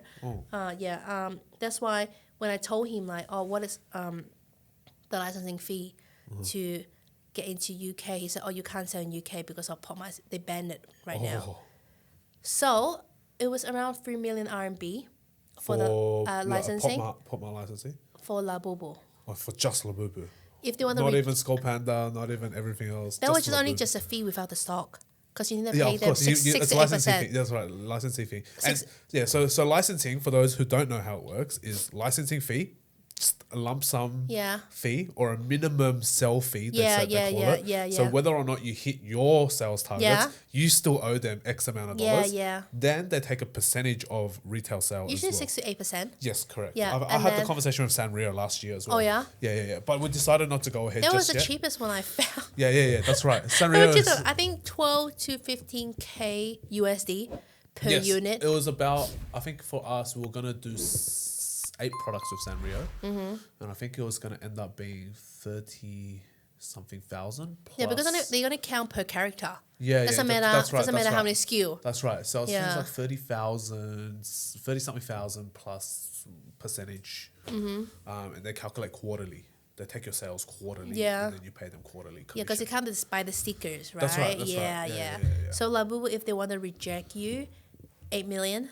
RMB. So around 2 million Australian dollars. Roughly 1.7 ish, if my maths is right. Yeah. 1.7, 1.8. So yeah, it's expensive. Holy shit. Yeah. I actually did send them, Yeah. and I was not happy because he said someone is doing it. I said, no freaking way. Labubu? The stuff that I Oh, the stuff that you wanted to. I pitched them. Yeah. No freaking way, I said. I haven't seen anything in Labubu that's not Pop Mart Labubu. I don't know. And they do have. Oh, really? I know a lot more afterwards. I spoke to Oh, them. really? Yeah, because Are they in China only? Because you don't see them in the West, that's for sure. You don't see them in Australia or US or I think they're in Hong Kong a lot more because the, yeah, the artist Hong Kong, himself. Singapore, and China probably is where you see most of the activity. Because the guy that I met, they are making lots of Labubu collaboration in Hong Kong. Oh. Yes, and I help him one thing right now. That's why he's working so hard for me to get this deal done. The Labubu. Yes. Yeah, and then he is a businessman. Yeah, of course. And he also told me, the guy who owned the Labubu, he like, they don't need your money Of course not. at all. Like, The guy's like, that's why I he's said so rich. it's relationship. Yes. Okay. And the guy, but I need to tell you, the guy who actually owned the licensing of Labubu is another guy. It's not Pop Mart. Pop Mart owned that thing to sell. That owns the distribution license. Yes. Yeah. But But the IP of Labubu is owned by Another the artist, person. right? Isn't that the Singaporean guy? oh no, he's a Hong Kong guy. A Hong Kong guy. There's Oh, another okay. guy who owned as well. Yeah. So that's the guy that a friend that I met in Hong Kong this time. It was a great guy, like great insight. He sells sports shoes in Hong Kong at the sports shoes street like that. Yeah. And then also a very successful businessman, and gained lots of insight from him, learned a lot from him, and we did a small exchange. I helped him something, he helped me do this one, and I like this one. No upfront cost for both of us. Yeah. Right? And then it was just a... But that's Asian business, though. Asian business Yeah. is, if I can help you, I'll help you, and Yeah, then you help me exactly. back. Exactly. It's not like Western business, which is You need to pay. you want me to help you? Pay. $2,000 up front. Exactly. You know, Asian business is let's go to coffee. What skills do you? Yum What cha. resources? Yeah, let's go to Yum Cha. Yeah. What resources do you have? What resources? Yeah, what we am I help good each at? What are other. you good at? Yes. And if I help you make money, I know you're gonna help me make money. That's all it is. Even we make it very straightforward. We said, okay, I'll give you, let's say 5% in here if you help me get this deal in. Yeah. Right? And then he said, if you help me, he give me another percentage. I said, okay, let's help each other. That's it. Yeah. There's no, 5,000 first. No, there's no such a thing. You know what I mean? That's Like, right. we help each other grow. We don't really, because sometimes both business owner don't want to invest on something that, That they're unsure of as well. Yes. Yeah. And Well, I'm not paying you for a business. I'm working with you on a relationship basis. Yes. It's like, I get it. If you came to me and you're like, Alan, I need you to help me make content. Fair enough that you pay me for service because I'm giving you a service. Yes. But if you're like, Alan, let's think of an idea where maybe we can do a collab, or maybe I can help you get into retail and you help me with like content ideas, or like you help me with Have me influencers. one brief for my in-house. Like Exactly. that. Yeah, We fine, should do fine. that. Yeah. All right. So off camera, we'll chat. Good idea. All right, let's do it. deal's done, guys. We're cutting the screen. Okay. So We like should, we we just should. chat. Like we can Yeah. just always chat, and I think that's I'd how rather do business it is like done. this because I provide X amount of time in my team to help Yeah. you, and you provide the same. Exactly. Yeah. So you know, it's an exchange of resources. I think in a lot of I sense. did with some business right now. Yeah. Yeah, There you help me out with something, and I help them out with the sales. And that's good. I think that's the way it should be anyway, because we all have That's different for skills Asian in the though. world. Yeah, Asian. That's Asian to way. Asian Yeah. to Asian business. Yeah, I know. So I think a lot of the Western countries will. I mean, they should learn this style. Yeah, like don't count stuff on me. Like I don't want to count with you as well. Like Yeah. I just want to be. I genuinely want you to make money. Yeah. As well as you have to be at the same frequency. Like Correct. both each other make money. And also at the same time, like we need to realize like our time is what's limited as well. So it's not like I can just go to you and be like, I need your help. And then I expect that you commit a certain amount of hours to me. I don't care if you commit anything. We're results orientated. You can make one phone call and you can help me a lot. Yeah. I can make one phone call and help you a lot. Yeah. And it's just vice versa like that, rather than going, oh, if I pay you 2,000, you need to commit to my business 10 hours a week. Like I don't care about that. It's about like, how can you help me move forwards? Because just like how you work with your supplier, you gave him a chance. Yeah. And now that he's rich, Yeah. he'll buy your Rolex as a thank you. He You know what I mean? He thanked me so much that because they don't speak English. Yeah. It's funny that some of the small factory they hard to source someone who speaks. It's true. It is so hard. I've seen the small factories. They start off in a room maybe this big, and Yes, then they grow from there. yes. Yeah. And I went to a manufacturer that does Lashify, a very famous brand as well. I know Lashify, yeah. Yeah. Oh, she have lots of drama. Oh, really? Lashify, like the God. American. I think it's just American. American, Yeah. yeah. So much drama, and then Pro Lash as well. And then there's Glamnetic as well. Those guys are huge. Oh, yeah. I went to a lot of lash manufacturer, and one of the reason why she's successful Glammatic, I think what the manufacturer told me. Okay, I don't know her in person. Yeah. She was saying because of his boyfriend or husband is the Google guy inside Google, like a management so role. really good at network Yeah. and ads. I think for the ads for them must Yeah. be something help him to do at the back. Yeah, That's one of yeah. the reason why Wow. she went. 0 to 50 million in 1 year. So I- yeah, it's fucking crazy. This is 100% is from the ad. Yeah, well, you don't get that just by normal business. No normal business. Even does we went that. so viral, Yeah. doesn't mean we get 50 million like that That's straight up. crazy, Yeah. yeah. And so this is what the manufacturer told me about Pro Lash and Lashify. They all make their lashes in China for sure. And I think Lashify was selling $100 a pair, Oof. like cluster. And she was racist and stuff. But it was so a lot of drama. I actually want to be on the drama before because just want to challenge it. But you know what? I was too busy. You know, Yeah, no. I don't want to do it afterwards. Because sometimes you just want to get exposure, but maybe it's not the right way to get exposure. That's right. I mean, that bad PR might not be the best. Yeah, for you. yeah. And also, it's a headache for you to get into the drama as well. Yeah, you know, You're gonna like have so many problems. actually, my magic glue went viral many times. We use another strategy is leaving bad comment on the comment section, and Yeah. it works like a year straight. Oh, really? A year straight. So when we first went viral on the first, I would say 4 to 5 months, lots of racist comment. Because we went so viral in America. Yeah.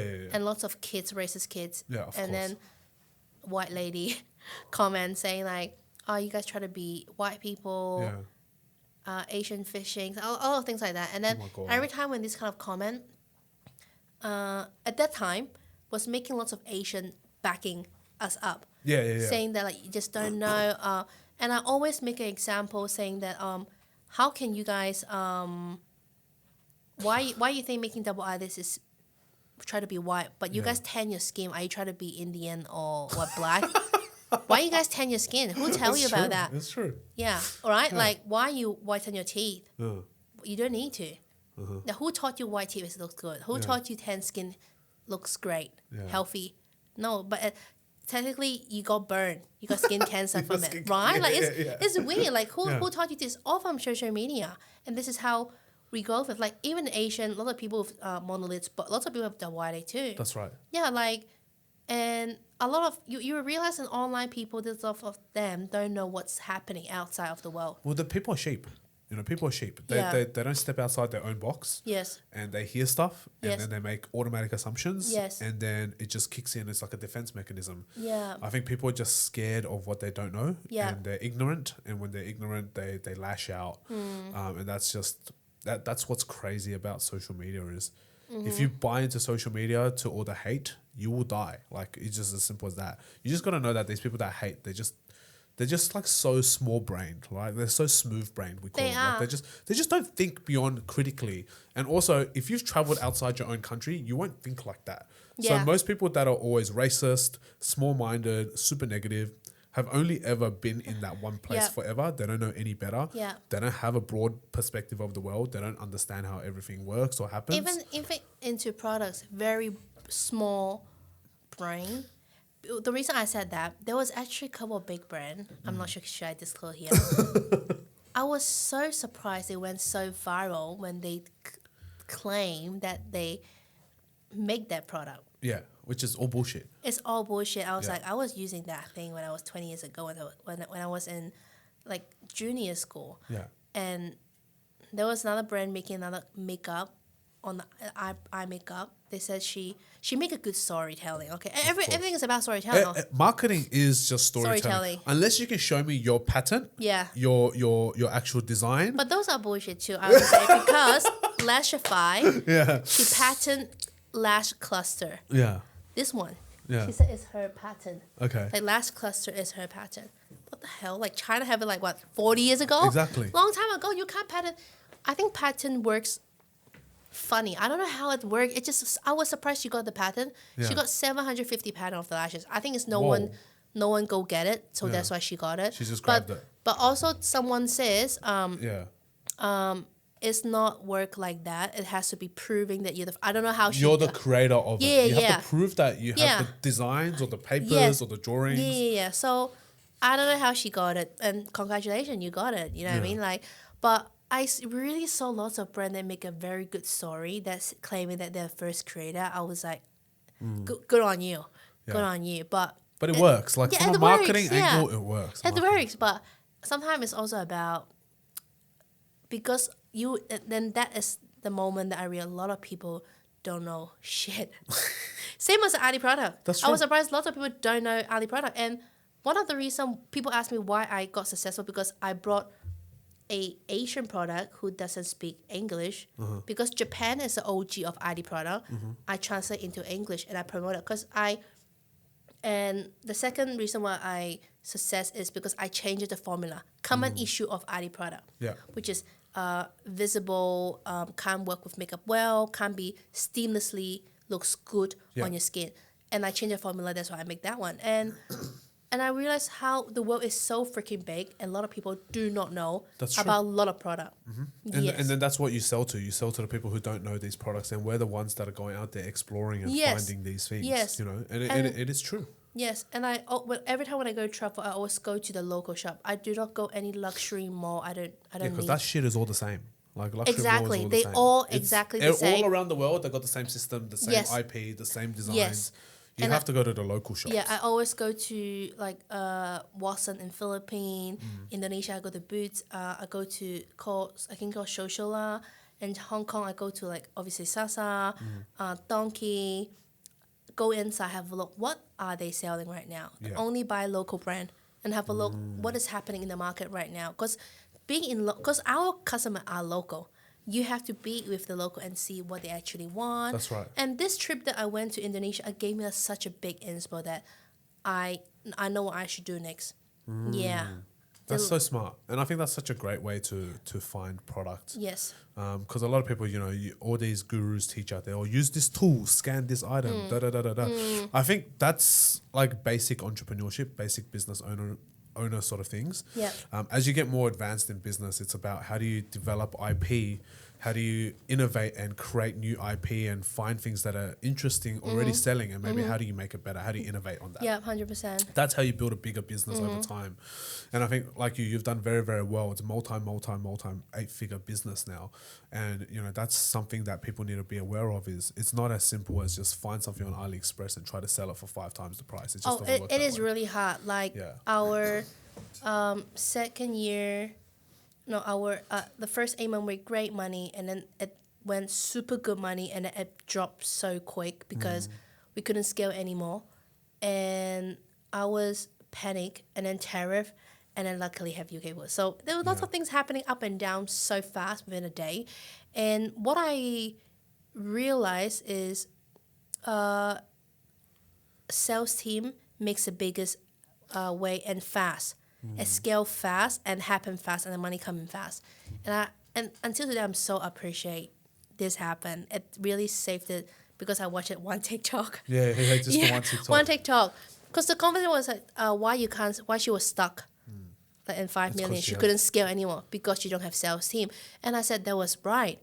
I don't have a sales team because I was just only using connections of what I have right now. When those are not moving forward, I need to reach new leads. Yeah, you need Yes. new connections. And it works.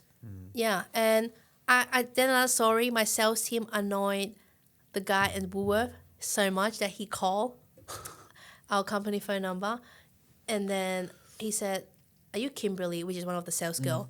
And I said, what's happening? Can you ask her stop sending email to me? and I told her like, all we want is a accessories beauty buyer in your Yeah. category. Yeah. And he gave it to us. Oh wow. And that's it. Oh my I said, God. as soon as you gave it to me, we won't send you any email, but he's the meat category. The meat category. He's like, why are you sending me lashes? Because we always send to everyone to say, oh, can you please give it to Refer. us? Yeah. Yeah. Like this. That's so funny. It's That's funny. so funny. Yeah.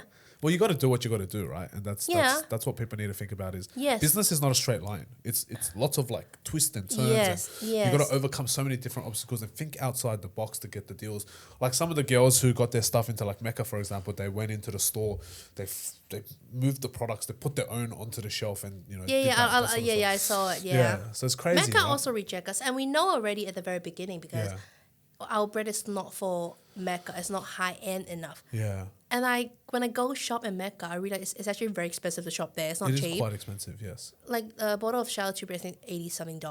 Yeah. Yeah, and then there's nothing below 30. That's I think or maybe the mini size. Yeah. It's expensive. It's not It is. cheap at all. And then and I said, oh, that's why our price is not compatible with them.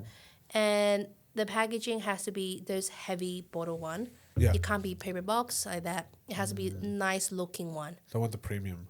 Well, Yeah. I feel like this is pretty premium. Surely this looks good on a Mecca shelf, no? No, Not enough. no hooks for sure. Oh, because Mecca wants stand. Yeah, Mecca, 'cause that but looks more I don't. premium. I don't think Mecca probably wants something black Oh, because this is what they're selling right now.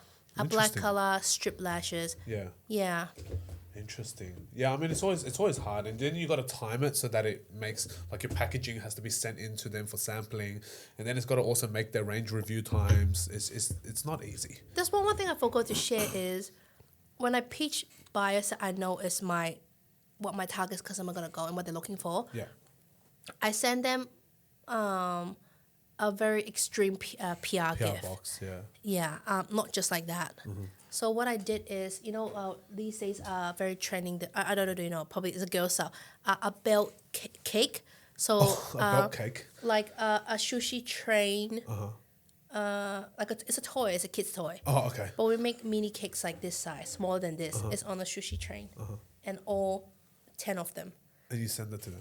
Send it to them with a bouquet in my stock, and I put a big, nice basket with flowers and my stock. You're rizzing them. you gotta charm them. Yeah, I want to make something stand out because They that get so many sushi train packages, yeah. moves It drives. with the cake. It drives, and I got I think 10 mini cake. Yeah. It was not cheap. It was $50 per cake, and I'm sending I think 8 of them total in Melbourne plus Sydney. Wow. Yeah, just to get a good impression, stand out. That's Yeah, crazy. it's not cheap to do things like that. Of course not. Yeah, and I wish they have more too. I think I want more to be seen. And I want every time when I set PR gift, I will make sure it draw attention. They will want to share Of course. because the cake is super cute and mini. Yeah. Yeah, so it's not a cupcake; it's an actual mini cake. Yeah. Yes, like a small, like a 6 3 inch, tier, 4 6 inch, inch, 4 inch or 6 inch, 5.5 cm. It's actually Yeah. super small, 5.5 cm. Like and that then big? it's super detailed. Holy Yes. shit. That's Wow. why it's $50 for Oh, one. yeah. Yeah, but I want to make a good impression, course. stand out, tell them what kind of girl used my product. That's right. Girls that saw this product, they will immediately take a phone. Take For a photo. sure, take a phone, take a photo. Send it to the group chat in the yes. office. Yeah. Yes. Yeah. Exactly. This is what you need to do. That's smart. Something stand out. Wow. Yeah. Investments. It is investment. Of course. Yeah. If you're thinking about it, it's like $600 per PR box that goes out, Yeah. excluding everything else. More than $600. Luckily, per Australian PR market box. is small. Yeah. Not too many. Isn't it? Yeah, Luckily, not it's too- really... if it's US market, you're bankrupt already. I know. It's crazy. 1,000 And then, PR boxes. Go on. it took me a long time to find the buyers? baker. The baker. Oh, the buyer baker. is easy. Okay. Yeah. To willing to take this order. Wow. Because I bought everything for them because I already know they're already busy just focusing on the cake. I bought a big basket and I need a florist to do all the flower. And then, I just make their life easier, organize every details, then they just need to make the cake. I said, this is all I need and you deliver. Wow. Because not many people willing to deliver samples plus the cake. Yes. Yes. So I need to make someone wow. to do it all in together. It was really hard to find a great price because some of them I charge so expensive. Yeah. That's true. So yeah, Very, very tough. Okay, wow, that's golden nuggets. I think you've shared so much about retail and wholesale today, which is very, very exciting. I think a lot of people would be, because the last couple of episodes we actually talked a lot about e-commerce, Yeah. media buying, Okay. meta strategy. Yeah. So today we have a 8-figure retail strategy, which is really cool. Now, getting on towards the end of the show, we've talked about a lot. I want to get you back in for maybe like a follow-up episode after Black Friday. Because that'll be an interesting period, or after Christmas, early next year, after you're going through your Boots launch. yeah, It'd be good to do a follow-up episode. Yeah. But today, or every show, I ask the guest this one crucial question that I'm always fascinated about, right? I think I already know what your answer is going to be. Really? But just in Try. case. So for every guest, to get to this stage where you are now, it hasn't been easy. You've learned so much, you've failed so much, you've lost so much money. Yeah. You've also made a lot of money, which is great. Great. Which is awesome, Lucky. right? Lucky. Yeah. Well, a lot of it is the luck, right? Yeah. Preparation meets, preparedness. Preparation meets the right timing. And so when it comes to your life now, I see life as a game. Yeah. We're just going through different stages Yeah. right now, Yeah. all different parts of the game. And people like using cheat codes to skip certain steps or skip Yeah. certain paths or protect themselves or, make them accelerate through paths of the game faster. So if you went back to yourself, back to uni Joyce, Yeah. when you just came to Australia, Yeah. you're fresh, or not just came, but came back to Australia, you're fresh, escaping your mum. Your mum's extremely successful, Yeah. but you wanted to stand on your own 2 feet. yeah, If you were to skip the last 10, 15 years yeah. of all these struggles that you went through, what do you think is the one cheat code, if you did when you first came to Australia, that would help you get to where you are today, but in less than half the time? No, I don't think I have a cheat code because I think those things I must go through. Oh, Yeah, okay. I don't want a cheat code actually. I think all those things I must go through, but maybe in a shorter time period instead of like Yes. 2 years, 3 years. Uni was really hard because working 30 hours a week and then just to and go to school or when I'm off, I go to library 24/7 because the law Still is so studying. hard and I'm not a study person. And it's all open book. Open book is actually harder than Really? Yeah, Because you got to it's actually- find the information. you have to, it was not easy. And then, so yeah, I really think I wouldn't skip any of it because you must go experience those things to become myself today. Especially graduate uni, married, pregnant. When did you get married? You got married 27, young? very You got young. married young. And when did you have first baby? Wait, you only have one or two? I know. My husband proposed me on 25. Okay. We married on 27. I got pregnant on 27. Oh, wow. Yeah, so very quick I got pregnant.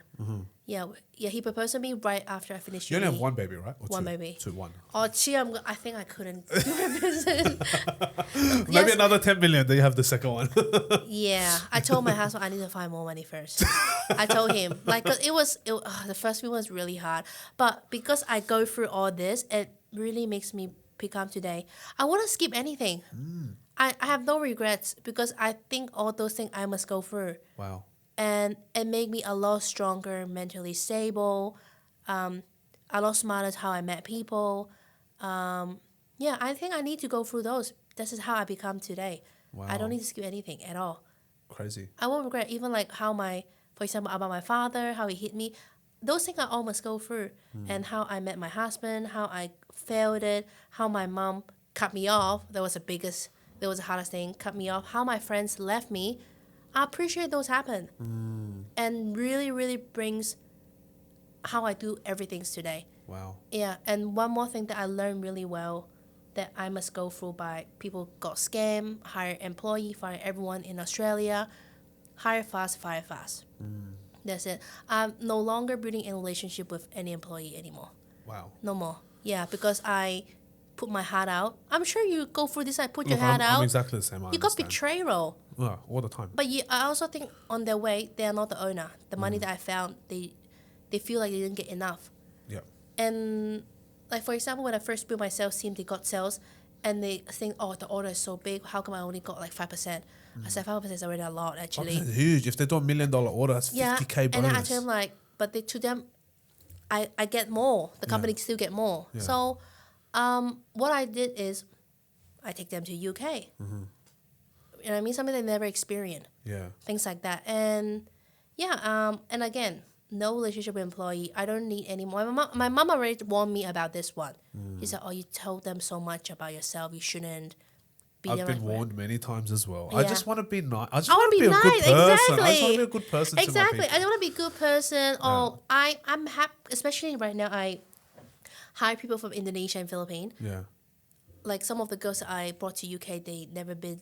Oh Never yeah, had we're an flying. We're airplane. flying a Filipino team to Bali next month. Oh, Yeah, there good, you good go. on you. Yeah, like Yeah. they never get on a Never flight. been. They never get a passport, and I help them to do everything Yeah. because she did a good job. Yeah, that's right. It's the Right? same thing. We're flying her over, and Yeah. we're staying in a $10,000 like villa. Yeah, so I rather to give someone that really appreciate. The Aussie girl was not appreciate at Of all. course. Like people who treasure and respect a lot more, and you need those respect from employer and employer. And my mom, again, warned me not to pull your heart. I pull my heart because I appreciate when someone works so hard. Yeah. When someone Because does, I like being treated that way. I Yeah. try to treat them the same Yeah, way. yeah, but yeah. then you realize people don't reflect that back onto you. yes, No matter how grateful you might be, they just see you as you're just their boss, so they don't really care. yes, and I would not do that one anymore. Yeah. Once again, like the girl that just left, I would not do that anymore. Oh, And yeah, no she more. burnt you heavy. Yeah, no more friends. Yeah. And I just hate how irresponsible people just left like this. It is. I can solve it, but I just Just more headaches, unnecessary headaches. yeah. Like it doesn't need to be end like this. Of course. Yeah, Of course. Wow, that's powerful stuff. Very good. yeah. Well, you've been building your personal journey, like personal branding journey as well. Where do people find you on social media now? On Instagram and LinkedIn. Yeah. What's your handle? What's your Oh, it's J and then WW, but I have 9 W. It was a mistake actually when I first got my iPhone. Yeah. I was I was supposed to be JW because my name is Joyce Wong. Yeah. And then it was lagging, and then it was, and I keep doing, and then it went. You know how it went for next, and it's done, and I just used that one forever. So that's a funny story actually. J with 9 W's. Yeah, 'cause I it lagged. know. Yeah. Oh, funny. Yeah. Well, thank you for coming on the show. Hopefully, we'll do some you, business Ellen. together now. Yeah, we can. But, you know, can help each other. Put some lashes on me. Yeah. But yeah, if you guys want to go and get some lashes from Char, the website is Char.com.co. char.com.co. Yeah. So make sure you go grab yourself some lashes. Try the magic glue. Thanks for joining us on the show. I think the girls would love this. So she brought gifts for the whole team. Yeah. So yeah, hopefully the girls love it, and we'll see how we go. Yeah. All right. Thank you for coming Ellen. on. Thank you. I hope you have enjoyed that episode of Point 01. Make sure you subscribe to our YouTube channel and follow along on all our socials at Point 01 Podcast to watch all of the shorts again. We release an episode every single week, and we hope you will join us as we continue to explore the minds of those who make up the 0.01%. Until next time, keep hustling. I'm your host, Alan Fu. I'll see you on the next episode.